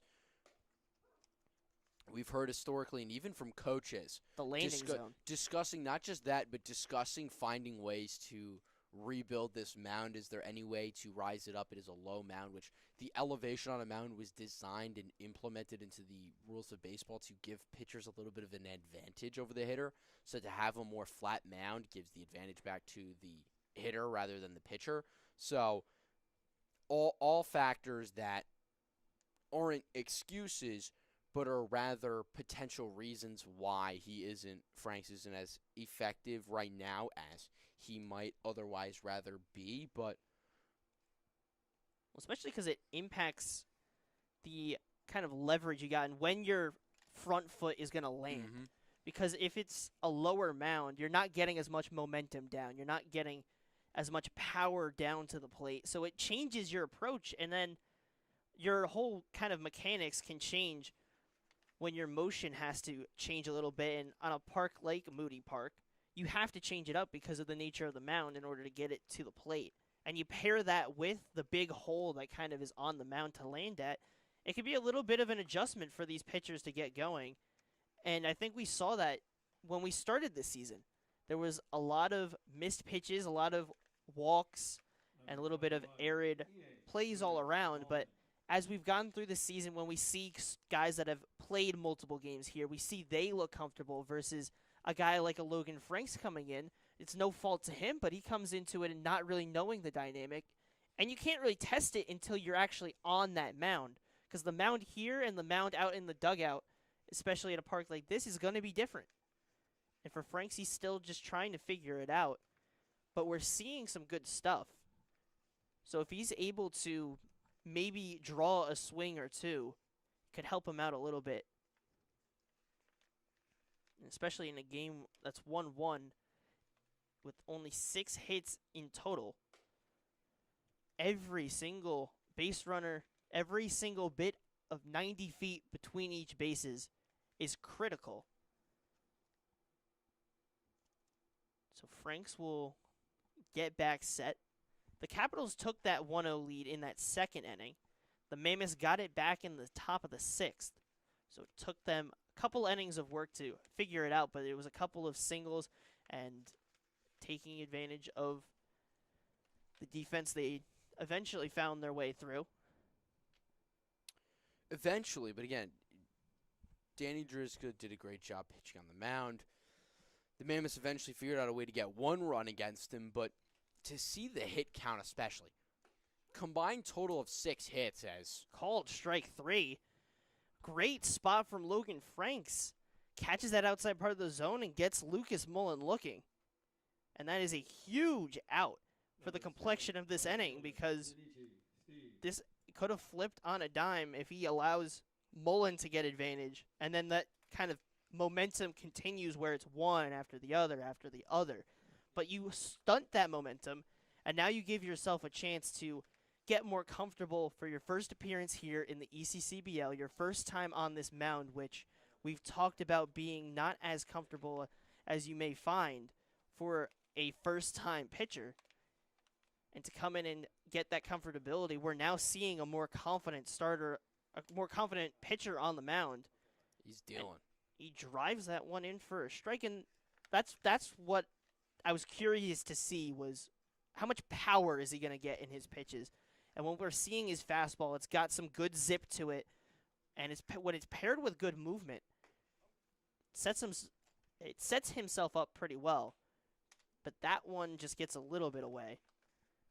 So he'll just have to reset. And with the luxury of getting that first strike, it helps him out a little bit more. There is a righty arm warming up. Someone tossing, but just tossing. This is his inning to work with. Swing and a miss. Not surprised, first inning of Summer League, to see him kind of slowly starting to work back into the swing of things. Potentially had a little while off. So potentially a short lease, again, especially with a tight game, trying to now play for the win as well late in this one. So not surprised to see someone just getting loose and being ready potentially, but definitely no pitcher coming in anytime soon. This is Franks to figure out. So 1-2 now. In the zone for strike 3. So he finds his groove. He gets comfortable on the mound, and he strikes out the last 2 batters he sees, stranding 2 runners on. And Logan Franks, very comfortable out there in his first appearance. And now we head to the bottom half of the 7th. These 2 teams locked at 1. The Trent Capitals will head to the plate, and Garo back out there on the mound when we return on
Bottom of the 7th, Trenton Capitals at the plate, and it'll be Alex Wilson.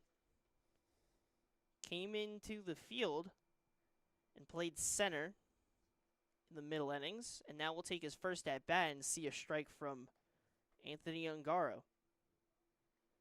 Back in his second inning of work, used only 10 pitches in his first inning. We'll head back out there. A 1-1 game. Misses for a ball. Now every pitch matters. We're in the final 3 innings of this game. We'll see what can the Capitals do. Just misses. 2-1 now to the 5-hitter. Pinch hit or took over in the field in first at bats, and then it'll be Schulberg and Vielit behind him. Did not expect this to be where we were situated at this point in the game. Hard hit to the left side and a single for Alex Wilson. His first at bat of the day is a good one, and maybe that will change the complexion of this game. Gets on with a leadoff hit, and it'll be Schulberg behind him, who got on base his one time with a single, and then came around to score after he advanced on the hit to second because of an error in left field, and then a wild pitch moved him to third, and all it took was a ground out to bring him in that bottom of the second. But since then, the Mammoths pitching staff has settled it down, and on the Capitals side, it was Drizga who was looking confident, but then they were able to get through. But a grounder to Raba, throw over to second, they get the out. Throw to first is not corralled cleanly. This is a fielder's choice. A good attempt from Raba to Q Williams to Jack Hughes at first, but was unable to bring it in. And Schulberg's effort gets him on first. Number 28, catcher Liam Philippe. So it's a trade-off where you lose that runner, but you get Wilson on now. Or it was Wilson, rather, and you get Schulberg in that spot. The first pitch to the catcher in there for a called strike. It's Capitals with a base runner. The Mammoths have had some guys on, unable to come through. Same thing for the Capitals. Been fairly even throughout. When one team does one thing, they kind of match each other. A difficult play, a weak grounder to the left side, and they got it. A really strong play from a guy who's had a really good Moody Park debut. Chase Bonner ran in, made sure not to run into Jordan Raba, and didn't let it waver him, fielded it cleanly, and tossed it to first. That's a great play. That's another great play. Third baseman Matt But Klein. you talk about having runners on, but other than the 2 early opportunities for the Capitals, or excuse me, for the Mammoths, early in the first inning and then in the 4th inning, and other than the opportunity in the second and in the one run they got, there hasn't been much chance. There's been really only There's really those situations where runners on third, and that was about the biggest chances we've seen. The Capitals missed on one opportunity in the first inning to score a run, and the Mammoth missed out on 3. And you So figure that's there was 4 combined scoring chances that these 2 teams have equally missed out on. Is like that's not a lot. It's not like you know, when it comes down to it and it's a 1-1 game, yes, you want all those at bats back, but you didn't foresee back in the top of the first or in the first or the 4th or whatever innings it was that this was going to be as tight of a game as it ended up turning out to be. And so, yeah, they've had guys on base, but they haven't really had many guys in scoring position. looped to left field. That one will drop for Klein. Sending him home. Schulberg on the move. The throw from left from Harrell gets away. The Capitals take a 2-1 lead now. A single and advance on throw from Klein's. And the Capitals take the big advantage now. That's a huge 2-out base hit. That's situational hitting at its finest. And now you've got a chance to tack on a couple more runs. Got Morales in here. Also a new guy to the ECCBL looking for his first base knock. But it's just been incredible. So now, after the RBI single from Max Kleins, it'll be Alex Morales stepping up. And Morales takes it for a strike. Seemed like one that he could have driven. Oh, could have done some serious damage to that one. You could just see it seared into a gap in the mind, and you figure that's got to be eating at him. But you can't let it get to you. You've got to now readjust. The count is now 0-2 against you, and you can't hang on to every single pitch. Short memory. There's too much baseball. Baseball is just too wide and vast of a game for you to hang on to every single pitch that's thrown, let alone every game in the grand retrospect of a season. The 0-2 in the dirt, but kept close by Tomei. And a lot of people love to question, how in the world is baseball a team sport? It seems like a bunch of individual moments. Right there is where it becomes a team sport. Ball's blocked in the dirt, and it's Morales holding up a hand saying, don't go to his teammate. Because it looks like from second base, the ball kicks away and he can easily take third. But Tomei did a great job keeping it in front of him. And if the runner and Kleins had taken off, he would have been thrown out at third. So great job by Morales to let him know, hey, don't go. Big hack from Alex Morales. Sends that one to the left field side, and that ball is gone. Alex Morales with a 2 RBI home run. And he gives the Capitals a 4-1 lead. A big hack from the big man. And the Capitals take the big advantage. 4-1 now is your score, Alex Morales. Pays off, puts that pitch behind him. Got down to 0-2, but then sent it to that left side where we know the ball tends to carry quite a bit. An incredible big fly right there from the big man. And again, I felt it coming. I didn't think today was going to be the day, but I knew that just based on the size, when I pulled into the park, I saw him walking around. He just looked built. And I was like, all right, this guy's got power and pop, and right there, he just proved it, sending that one way over the seats. So the DH with a big swing, and the Capitals completely take advantage of this game. Now, nowhere close to over, but Absolutely. This is kind of back to what Velit was talking about, and this is that moment that this game really took off. We'll see if the Mammoths have that response, but Ungaro's going to have to put that behind him, and he's already got an 0-2 strike on Robbie Wright. If he can get a quick out here, you can kind of stunt that momentum of the Capitals if you're the Mammoths. But obviously it's going to hurt when you give up 3 in the bottom of the 7th. Ball in the dirt. This is an out if you're Anthony Ungaro, you have to have. If you want to give your team a chance, if you want to play that team game, work with your team as we talk about, this is one of those spots where, as a team, those tiny moments mean a ton.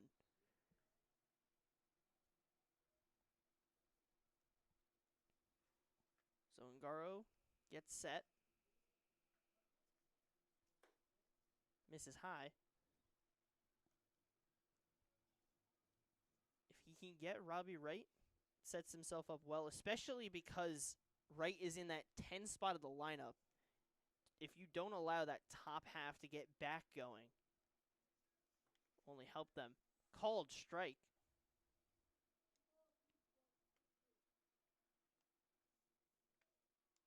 So a 3-2 count after believed he had the walk in his pocket. Ungaro pulls it right back out and delivers a strike 3 called. A great bounce back from Ungaro, but a massive 2-run shot from Alex Morales extends the lead for the Capitals in a 3-run bottom of the 7th. And now Logan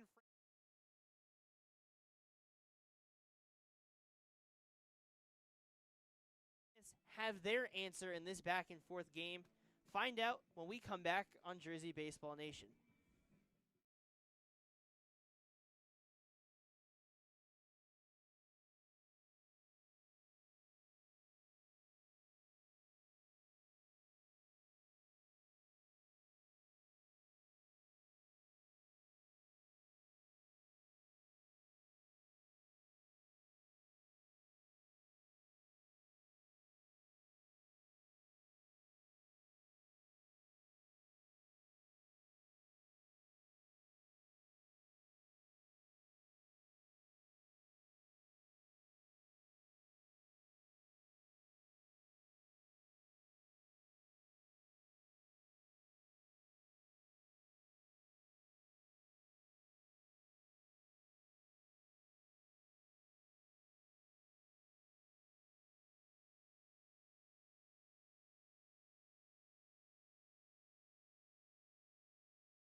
Welcome back to Moody Park. Joshua Uhas alongside Max Raymond. And a major bottom half of the 7th. They bring in 1, and then they extend it with a 2-run shot from Alex Morales. And now Logan Franks will step back out on the mound. And continuing that momentum, he seems to have a groove for what this Moody Park mound feels. Just misses. To the pinch hitter of Adam Clark. Will take over for Slade Harrell. Mammoths looking for an answer to the big swing. Can they find it is the question. It's been a premium for hits, but Clark sends that one into center and it'll drop down. So that's the exact start you need from Rich Carabelli's squad. You may have given up the lead. You may have fallen behind by 3. But the only thing you can do when you get back to the plate is try and find your way back. Shortstop, Chase Bonner. And it's a good start from Adam Clark on a 1-1 to get the rally going. If they are to have one, you're setting yourself up well. You have Bonner and then back to the top of the lineup. Exactly where you want to be if you want to take advantage. Fastball sails up over the head of Chase Bonner, who's a commit to Rider University and had an incredible season in Pennsylvania at Neshaminy. So they went on to win the state title over there. Pitch is high. PA produces a lot of strong talents, and Bonner one of them. We've seen a couple of those guys scattered across the lineups. And we'll see how his impact is made. Clark on the move. Pitch is high for a ball, and the throw a little bit away, but backed up by Robbie Wright. He picked the right pitch to steal, absolutely. Completely caught them off guard. Pitch that was high. Gave Veland a chance to throw him down at second, but good Not a good jump. one. Not a good chance. That one, because you as a pitcher like it to be high, because you get up there, you're moving up, you've got to pop up anyways. But when it's high and outside and away, and it feels like when you're catching the ball, you're getting pulled away from second base, that's a hard one to get up to. Because when you see a runner stealing as a catcher, you're trying to get your momentum moving immediately. And so to then be stalled because you've got to change planes horizontally makes it a bit more challenging to then throw a guy out. As a little Foul. running lead, as Clark took almost no lead and then started running for a lead. I don't think I've seen that all too often, if at all. Don't see it too often. We've seen it a tiny bit, but not executed to that kind of play where Extreme. you're running on the previous one and then to do it immediately and very aggressively. Well, Clark moves his way up towards the grass. Clark wasn't stealing, but it wasn't also kind of like a fake steal. It was like he took no lead, then he started running as if he was trying to make up for his lead. But Trying to put the footsteps in the mind of yeah, Logan Franks out be a there. distraction out there, be a nuisance. And that only, especially for a guy that's in his first relief appearance, you have a lot of things going in your mind. As challenges him with a heater and fouled off. I'm curious when Franks goes back to that kind of sinker pitch. That one was more of a straight fastball. But does he try to pull in the sinker and get the jam on Chase Bonner? Does he try to go away from him? Or does he try the straight shot heater again? 3-2, Clark on the move. Ball in the dirt. So a walk for Bonner, but Adam Clark makes his way to third, and that's 2 no-out base runners. And we're heading to the top of the lineup where we thought the Capitals Number might one, take this center momentum fielder, in the Ray game. Mulhern. This The Mammoths have their chance to punch right back. this could be trouble, but this could also be the end of the day for Franks, as we see a couple of guys out there hanging out in the bullpen and a guy getting loose. And not exactly sure if this is the end of the day. I don't think so just yet, but Seems to be a talk. We'll see whether that's to keep the arms warming up, but I think this is just going to be a straight talk with Franks. He's had the stuff to work through these innings, but one of the biggest challenges he's going to see, and in his first appearance as a pitching coach, you have to settle him down. It may seem like this is an impossible situation, but you're up by 3. You have runners on first and third. All it takes is a double play to really completely flip the inning. Or if you can get those outs without anyone moving, that's where you're going to find it if you're Logan Franks.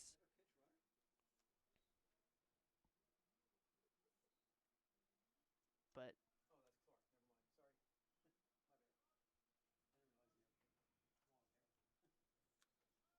Bonner will make his way out of the dugout back to first. It'll be runners on the corners after Adam Clark reached on a pinch hit single, stole second, and then Bonner walked.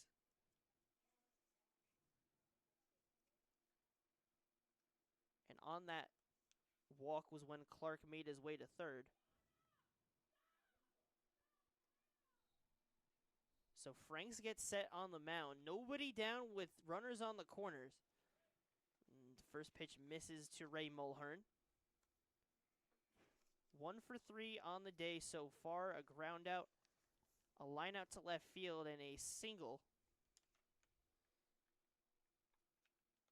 All it takes is one base hit to keep this momentum moving. Fouled back by the leadoff hitter. And it only takes one to completely change the complexion of this hitting. Takes one hit to cut down the deficit. Takes one ground ball to turn double play. It takes one ground ball to get an out at home and then maybe an out at first, and now you've got a runner on second and 2 outs. Could all feasibly happen. grounded towards short. Lingerfield unable to make the play. So Clark comes in to score, and Bonner on his way to third, an aggressive show of base running. He gets in safely. Mulhern follows behind. And mistake in the field from Lingerfield? I don't know if that's not a. It's tricky because that caught the lip of the grass and cut away from him. He was our official scorer and PA announcer, and Jeff over here giving him the base hit. But well and truly, while it did look like a ground ball and should have at the very least been an out, it hits the lip of the grass. It kicks away off the grass. And now he's got to kind of lay out and dive and try to make a play, and it squeaks under him. You could argue maybe he's able to adjust how he approached getting to the ball after the kick off the grass. But well and truly, I don't see how you could feasibly blame a fielder for having to deal with such a late and drastic. That looked like one of those drills. You know, the goaltending drills for soccer, how they've got the line of whatever stuff in front of them, so they kick the ball into this line of random stuff and it bounces in to redirects it crazy. That's what it looked like Lingerfield had to deal with.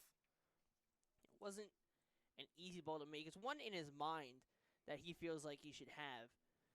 But the run came around to score. It's 4-2 with runners on second and third. So Robert takes that one, and he's a guy that we talked about has the potential to really break out. He's already doing well. This is where you do it. This is the moment where walk, single, execution here, and you've got to say this could be the breakout game of the season. A chance Jordan to Raba. release all of that potential energy into kinetic energy, and he does just that. Launches one into left field in front of the left fielder of Caruso, and an RBI single brings this game within one. The Mammoths, with nobody down, trail just by one, and runners back on the corners for Q Williams, who is a guy that we talked in his last at-bat, called a home run, and if you are to get a home run here, it would be huge. And that is Logan Frank's days done. But even a base hit will do the he job. called it, but he's a clutch guy. He is a clutch guy. This is a guy that gets the job done. He's towards the top in the rankings for for RBIs, and so this is a guy that you want at the plate if you're Carabelli and the rest of the coaching staff for the Mammoths. As a guy that you want to see up to the bat, it's Q Williams. So we will return with the new arm, but not before we go to a quick break. The Mammoths scored 2 so far, but nobody down here in the top of the 8th with runners on first and third. We'll be right back with the insight on the new pitcher when we return on Jersey Baseball Nation.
The Mammoths will face a new pitcher. It is Chase Wengren, who so far this ECCBL year, 4 2/3 innings pitched, has allowed just 3 hits, but has allowed 14 runs, 12 of them earned, on 14 walks.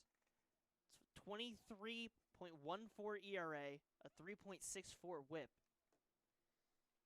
A pitcher from Moravian University. Wild pitch now. And Mulhern will come in to score, and this game is tied. So, this back and forth continues. One team does one thing. The other team responds right back. It started with a pitcher's duel. It's completely flipped now. 3-run spot in the bottom of the 7th for the Capitals. And so far, 3 runs on no outs for the Mammoths here in response in the next half inning.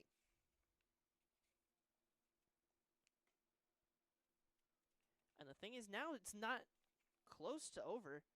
It's a pitcher on the mound that has struggled to find the zone and is already 2 balls rather. You have a runner on second in Jordan Raba. There's a ball in the dirt and kicks away. And Raba will be on third. 3 straight balls 2 of them getting away. And now a runner on third. Still, nobody down. And now you're behind 3-0 to Q Williams with a guy on third, an opportunity. You don't want to let him get on because he's got incredible speed and is going to do some damage on the base pass or at least be a distraction. 3-0 considered swinging, but too high for him. And will take his walk. Continues Number to 25, spiral. first baseman Jack Hughes. 5 straight. Batters reach base safely. They've brought in 3 so far. Would not be surprised if we see Williams on the move eventually to remove that double play chance, but a big bat of Jack Hughes grounds it over to third for a base hit. Will get to left. Rabba will score. Q Williams, who was already on the move, will stay put at second. An RBI single for Jack Hughes puts the Mammoths up 5-4. Number Hit 34, hard on the ground to the 38, left side. Nobody was able to get to it because of how well it was hit. And once again, the Mammoths keep finding ways on base, and they have the chance, if they keep this going, to completely flip this game on its head. And Velit is going to turn out to be right, it feels. That He's this right, game, but it's for this the game, wrong team. well, he didn't specify Well, a that's team. true. He gave me a final score, and I'm going to save the prediction for potentially later if it should get to that close. But he gave me a final score and said it could go either way. Now, granted, did his answer feel a little media trained? Sure. But he gave me a final score and said it could be this score in either direction for either team. And so he had a feeling that eventually this game was going to break open, and he knew either team had the offense to be able to do it. It was just a matter of when, not if. And when turned out to be a lot later than you and I anticipated. We thought it was going to come earlier with how we talked up about these teams. But it's come way later, but it found its way through. Bonner with a check swing over towards second. Jack Hughes does a good job of avoiding. Bonner with an incredible job running down the base pass, and he reaches safely.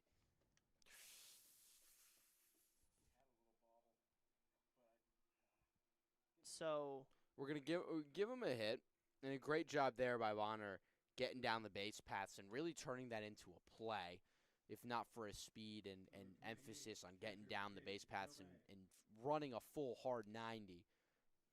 now the bases are loaded with nobody down, and Gabe Tomei sends that one to left field, but Caruso is able to get it, and because of how unsure everyone was whether that one was going to get down or be caught, Q Williams was not able to get back to the base and go tag. It's not anything on him. There was nothing you could really do there. He's it was not hit too he's hard. not well, not just it was hit too hard, but in that sense, it's too shallow to try to tag on that ball.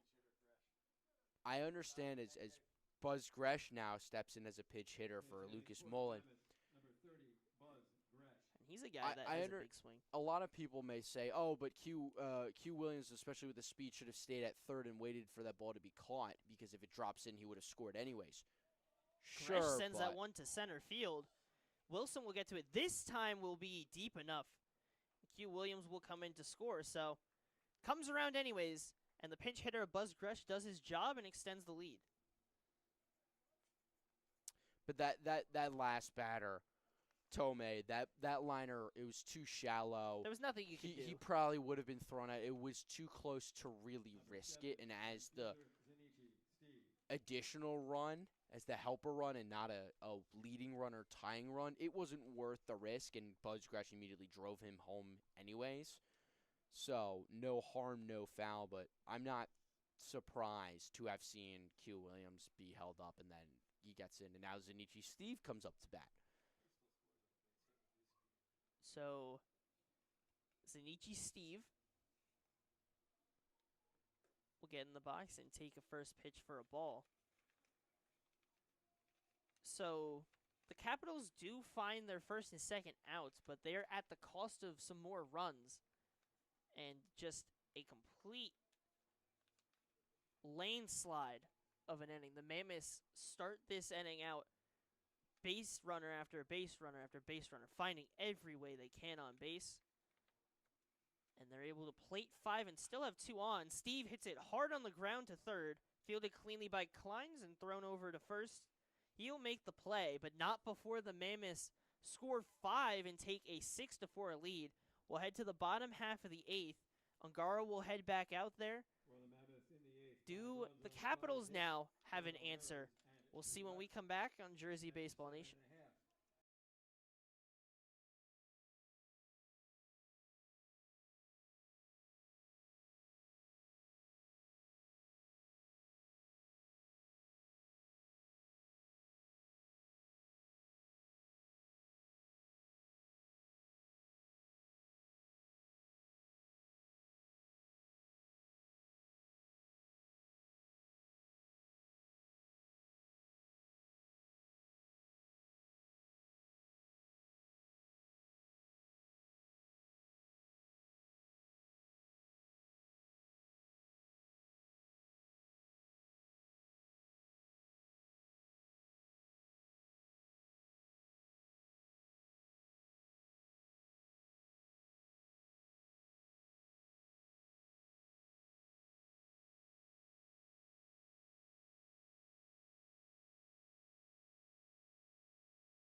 Bottom of the 8th here at Moody Park. Now pitching Joshua for the Mammoths, Uhas number 5, alongside Giovanni Hallahan. Max Raymond, and the Leading off Mammoths for the have Caps, flipped the fielder, this game number 6, Julian on its head Caruso. with a 5-run top of the 8th, and they've sent out Giovanni Hallahan here to shut down the momentum. And to be honest, I love that move from Coach Rich Carabelli. As Caruso skies that one into center, Mulhern gets his read and makes the play. But going back to the decision to send Hallahan out there, I like it because you build all that momentum up. You score those 5 runs, but in this game we've seen the two teams, once one team does something, the next half inning the other team responds. So I like what Coach Rich Carabelli is doing and bringing in Hallahan, an arm that you can trust, and try and halt the Capitals' momentum and just chop off anything and where the Mammoths can hold control. And he's a guy that we like to see out there, one of the trusty arms, and we talked about his motion as well. Yeah, but it's not just all of those, but it's also the fact that this is a guy who has the mindset of a closer. He showed up today with the mindset of, I'm going to go get a save. I spoke to him. He said, I'm looking to come in and get a save today. He spoke about how he was hoping to get in but didn't get to go in the first game of the doubleheader this past Saturday. And then in the second game, when he did eventually get in, his team was behind, so he didn't get the save opportunity. He didn't get the save. And so he is a guy that has the mindset of a closer now. This is a 6-out close, but yet he wants to be the closer. He wants to be that guy. 2 saves already on the season. He feels that it really should have been 3. Down he the felt first that base he side, should that's have going to gotten be in, fair. but Hallahan makes the play. makes the play. So now 2 outs. And again, this is the kind of guy that you need, is a guy that's going to come in and shut the door. And Hallahan has the mental ability and mental fortitude to get in that headspace where you need to, or you need to be if you want to be an effective closer. Yeah, you have to have that mindset that you want to be that guy. You have to have that kind of confidence and bravado And moxie. and moxie. And you have to have all of that. And Hallahan has done just that. When you show that confidence, it exudes into your appearance. And we see a lot of closers when you look on the major league side. You build that energy in, and it makes you feel more confident, builds that power into your pitches. And he's able to put it all out there. And the best way to do it is in high pressure. Because we see a lot of times if you pull a closer out of a high pressure situation, sometimes they have some problems. But for Hallahan to have that closer mentality, it's huge. So in a situation like this is as big of a pitching spot as the 9th is. It's basically a closed situation just with how this momentum has gone, where it's 3 runs from the Capitals in that bottom of the 7th and then 5 runs from the Mammoths. For all he could know, it could have been 3 runs here, and then this game completely flips again and the Capitals take the lead. But he stepped in, has really controlled this inning, made a good job in the field, knowing that that ball down the line was going to stay fair and making sure he's running to it. And then here with an 0-2 count, now 1-2 on Chase Kowal, he's doing exactly what you need to do as a high-pressure pitcher in a game that has been incredibly tight. So he gets set with the 1-2 and delivers in a swing and foul.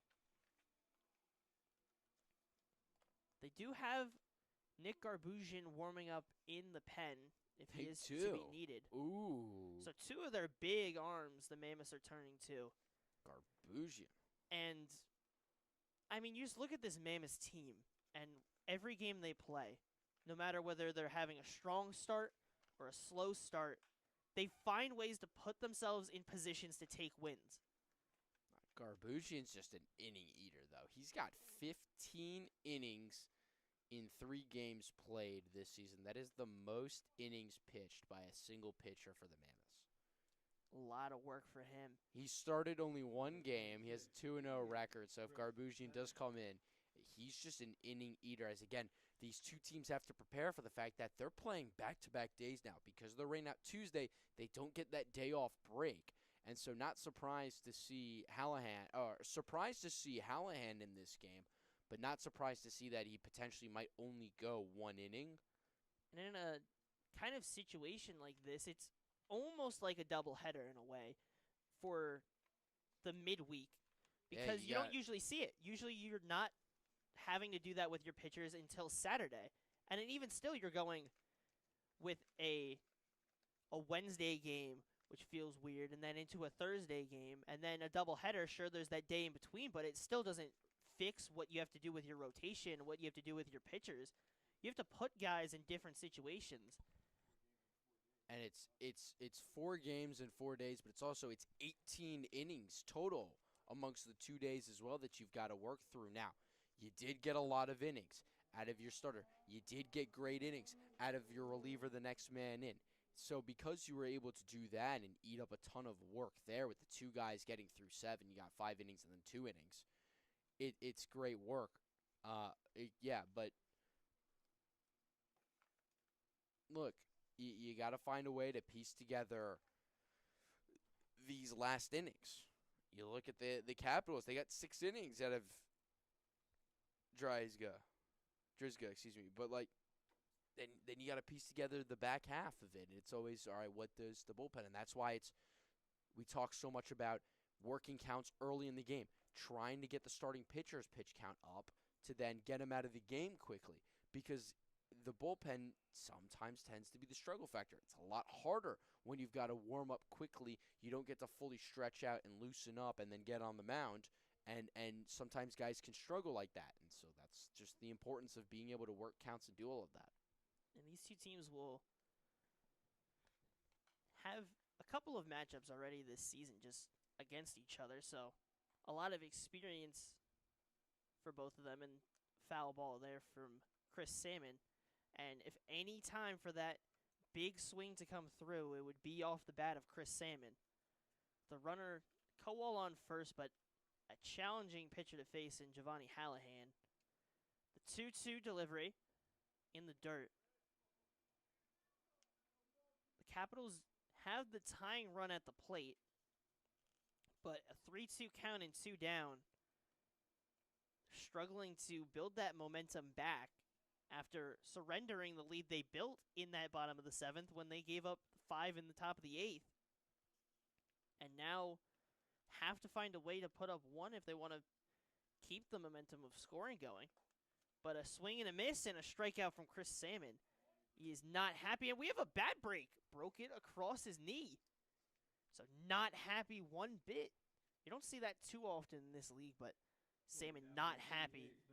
Hallahan breaks a bat, not in the way you think as a pitcher, but gets it on the strikeout. And we'll head to the top of the 9th.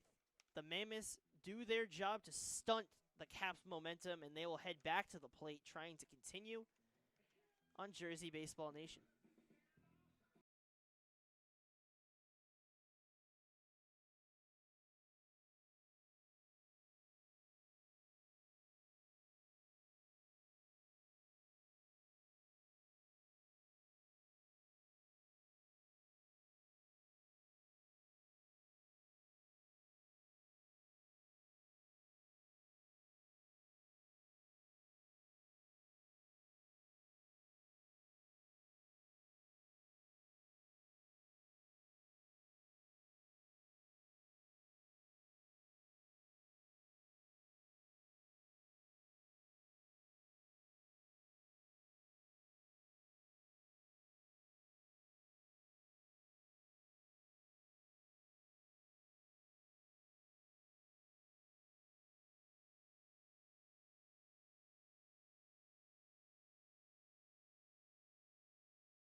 For the Mammoths, Top of the 9th, 0, Adam Clark. Giovanni Hallahan comes in and pitches a scoreless frame for the Mammoths as they still lead 6-4, and Adam Clark will step up to the plate.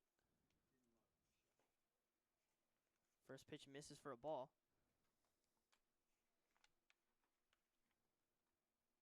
Clark came in as a pinch hitter, singled his first time up. And he'll be hit on the shoulder blade, or the back half of his shoulder. So a hit by pitch, and Clark would not be surprised to see him aggressive again, as a mound visit and a pitching change, it seems it will be. Ethan McHugh will come in when Grin's day is done. So we will go to a quick break. We'll see what McHugh can do when we come back in the top of the 9th on Jersey Baseball Nation.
return with a new pitcher. Ethan McHugh will take over for Wengren. Adam Clark, the runner, tagged to Wengren on first. Ball misses high. To the 10 hitter of Chase Bonner, then it will swing back to the top of the lineup. The Mammoths trying to replicate what they did last inning, where they got all their guys on to start with nobody down, just kept getting people on base. And Clark started off with getting on base, but can Bonner keep that trend going like the top of the 8th? Or can McHugh get that stopgap in his relief appearance? Jams Bonner, but it's going to drop in no man's land. Clark with some strong base running will go from first to third. A little bloop single, and it's first and third with nobody down. And the top of the lineup comes back up for the Mammoths. Seems like every single point of this game and the point of this season, the Mammoths find ways to put themselves in strong positions. There's a reason they sit at 10-3. It's because of the timely base hitting, the timely fielding, timely everywhere. And this is despite the fact they've had 2 runners get out at home, whether it was Raba out on appeal or whether it was Harrell coming in and being thrown out. It's a stolen base for Chase Bonner.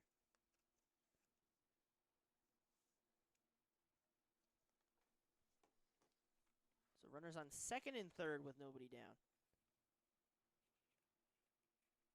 Mulhern awaits the 1-0. Misses inside. And where it seemed like the Capitals had everything in their control at one point in this game, now it's double-digit hits for the Mammoths. That point did not last long. Did not last. You had that big Morales swing, and it felt like everything was Capitals. But then you go to that, And then the top of the 8th happened. And then the top of the 8th happened. and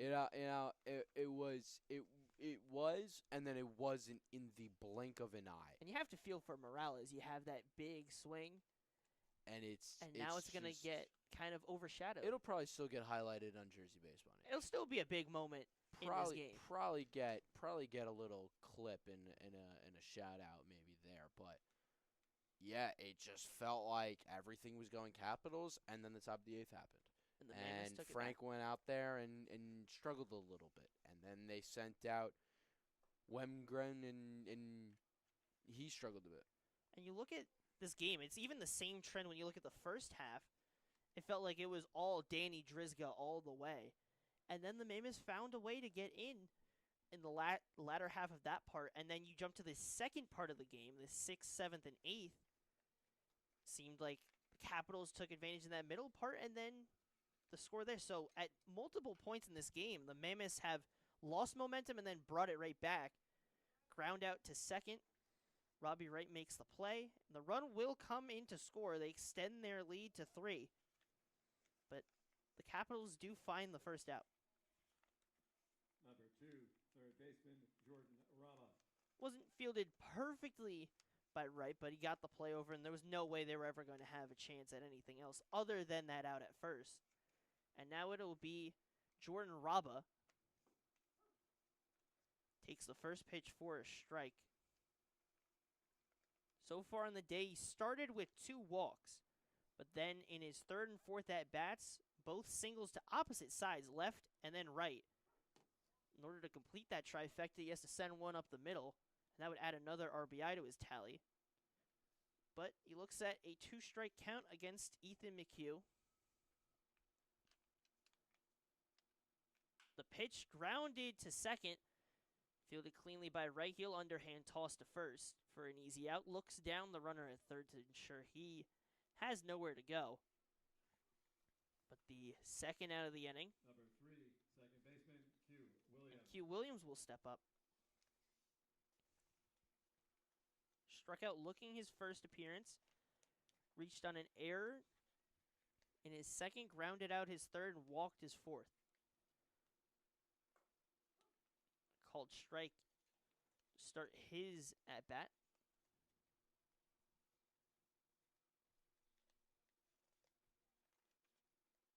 0-1. Dropped in for a strike as well. Hughes had a good-looking breaking pitch, keeping these Mammoths batters looking. The 0-2, swing and a miss. So McHugh with a strong at-bat against Q Williams.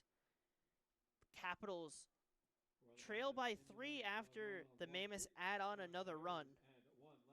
Just 3 outs remain for the Capitals, and it'll be Nick Garbusian going out to look for the save.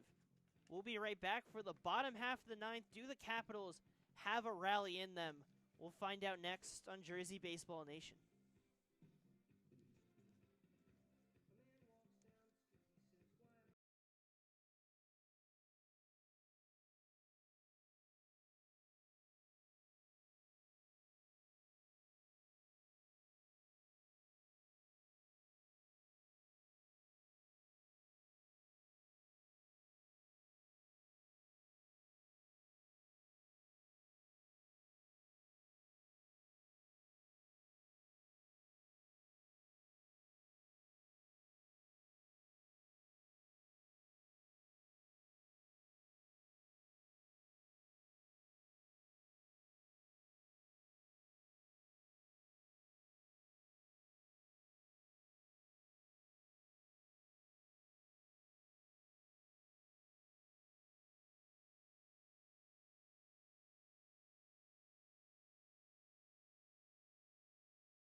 On the road just off of the interstate, past the white lines where the fields roll and the rivers break, you'll find a four-way stop sign, a church on the corner, and a dairy bar.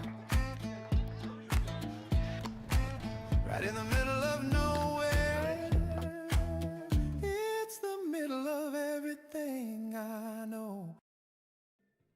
Welcome back to Moody Park. Joshua Uhas alongside Max Raymond. The Mercer Mammoths lead 7-4.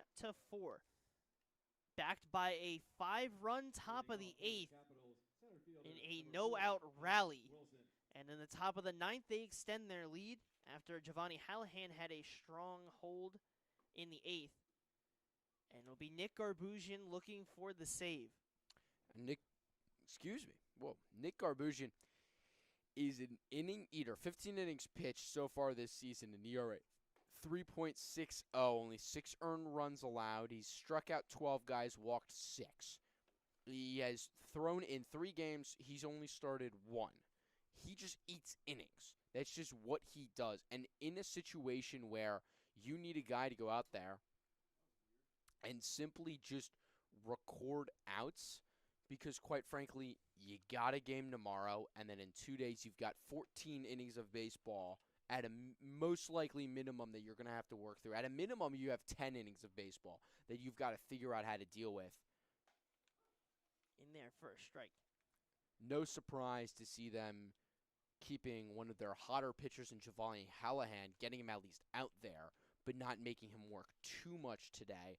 And again, a high leverage situation where you'd just taken the lead only up by 2. And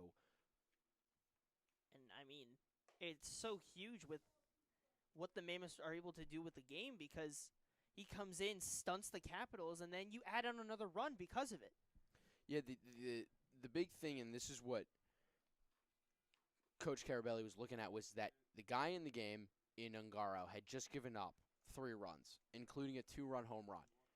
So it kind of keys into the fact that, all right, maybe my guy's starting to get hit up, which is why he goes to Hallahan, because he wants a guy to go in there. But then he realizes if he puts in Hallahan here, gets the shutdown inning, gets him to the 9th, now all of a sudden you got to go to Garbusian. Potentially, if it's still a 2-run lead, maybe does he stick to Hallahan? Maybe. And maybe if it wasn't 4 games and all those innings, maybe we see Hallahan in like a regular Tuesday game. Hallahan might have gone for that 2-inning save. Or they leave Ungaro in potentially, and Hallahan then comes into the 9th. But either way, it's just the hand that you're dealt in baseball, and sometimes you can plan and prepare and be ready for it, and sometimes you just got to take what the game gives you. It's the same thing what you got to do on the plate, at the mound, in the field, and as a coach with picking situations of when to put guys in and when to take guys out. So 1-1 the count to Cole Schulberg. And this is also another challenging batter in Schulberg that just he's one of the pesky guys. He battles, he finds ways on base. And he's got good He's power got as well. great power, although a triple and 4 doubles, no home runs yet, but a 1.155 OPS and a 3.93 batting average. One of the harder guys to get out Oh, that you're going to absolutely. find. And he's in that 6th spot, but the game always finds its way to those top guys, those guys that can threaten. And Schulberg has that ability. Liam Vielet, when he was at Northern Burlington, was incredible in terms of power with home runs and triples and doubles. And I think Schulberg actually might be a golfer. I've seen it. I've been looking at and admiring the one glove, as he does strike out, but the one glove, one no glove hand kind of thing that he's got going for him.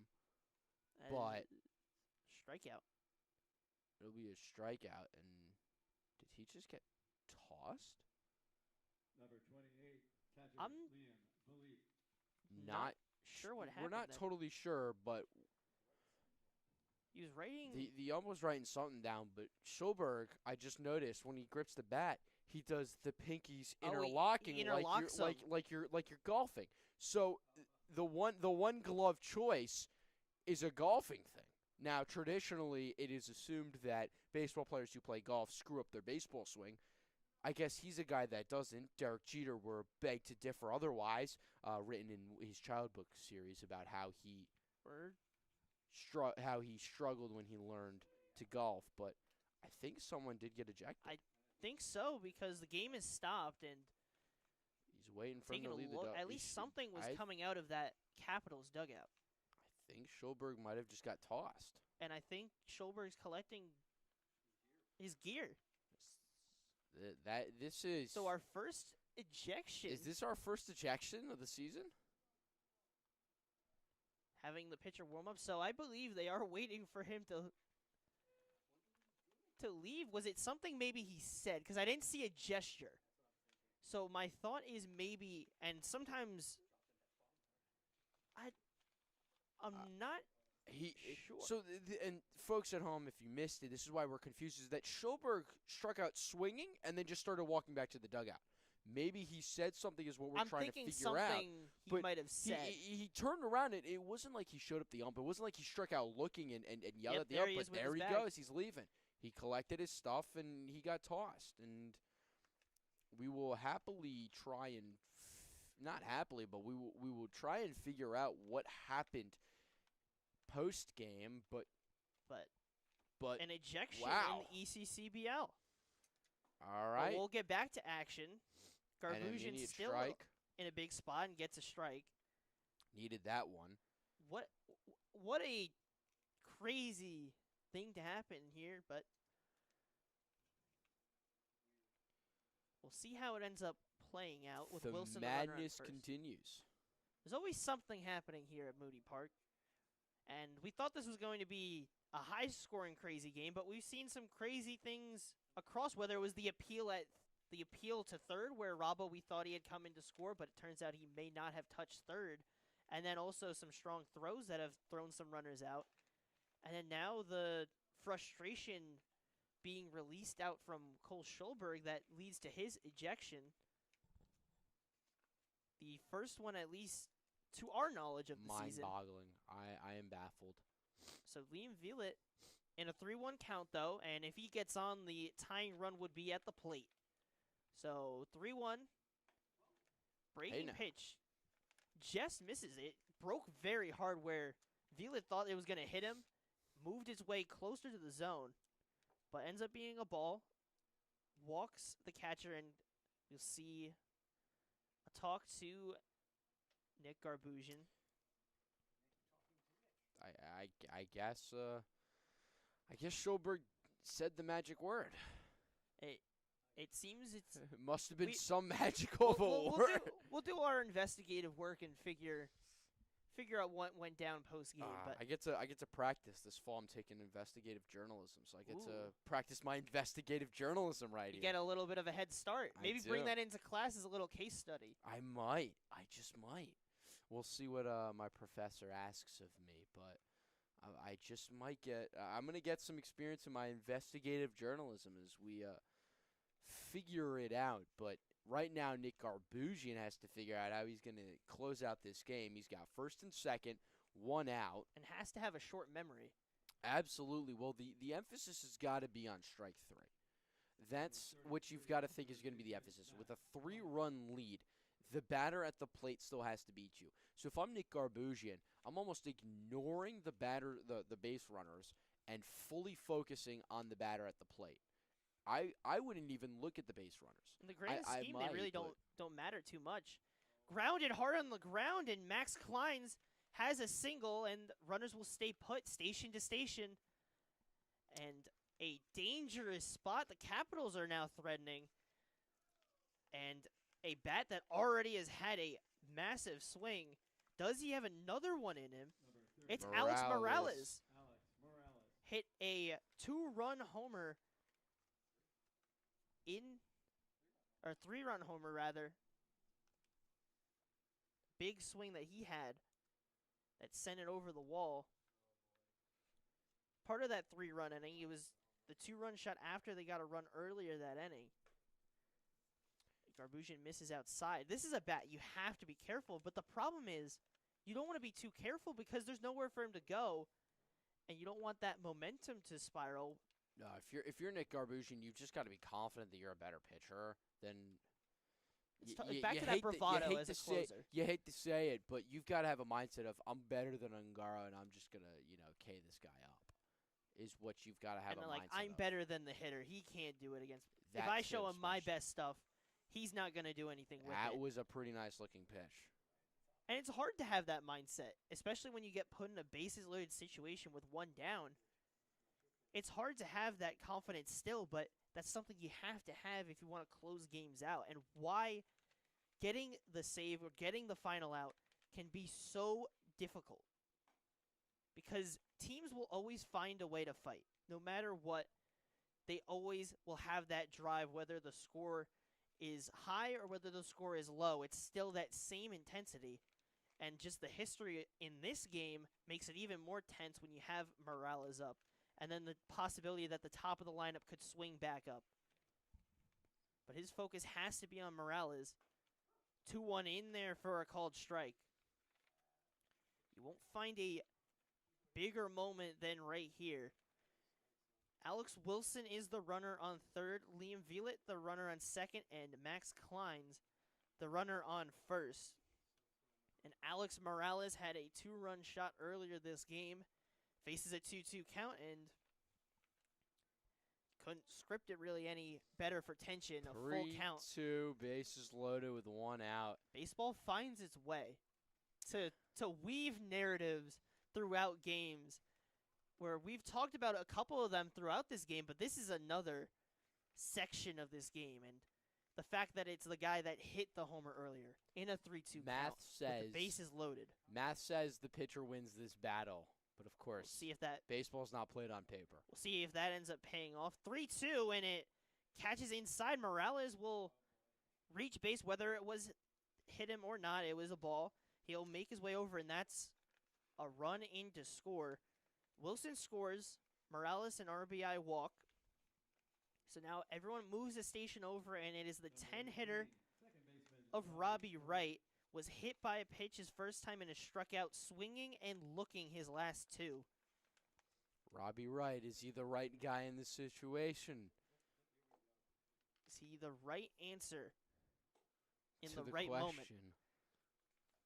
Right, Robbie Wright. Robbie Wright. So, a ball to start his at-bat. And the thing you also have to think about is, after a walk, can Garbusian get the control back? As he gets a Big swing and a cut miss. there. And the question is, for the batters, What is your mindset? Are you thinking get a base hit, or are you going for a big swing? Nah, it has to be base hit. It has to be base hit, but In sometimes in this situation, it's gotta find a base hit. and that's grounded to the left side. Raba fields it, throws it to second to Q Williams. No chance to get the runner at first. But the tying run stands on third. But there is 2 down. I'm surprised Raba just didn't tag the base runner and then try to throw it to first. Number 6, left fielder, Julian Caruso. And now here comes Caruso. Walked, and then got out. So you 0 get for to that 4 with a leadoff walk. hitter. He has to tuck his jersey back in. You get to the leadoff hitter who's due for a hit.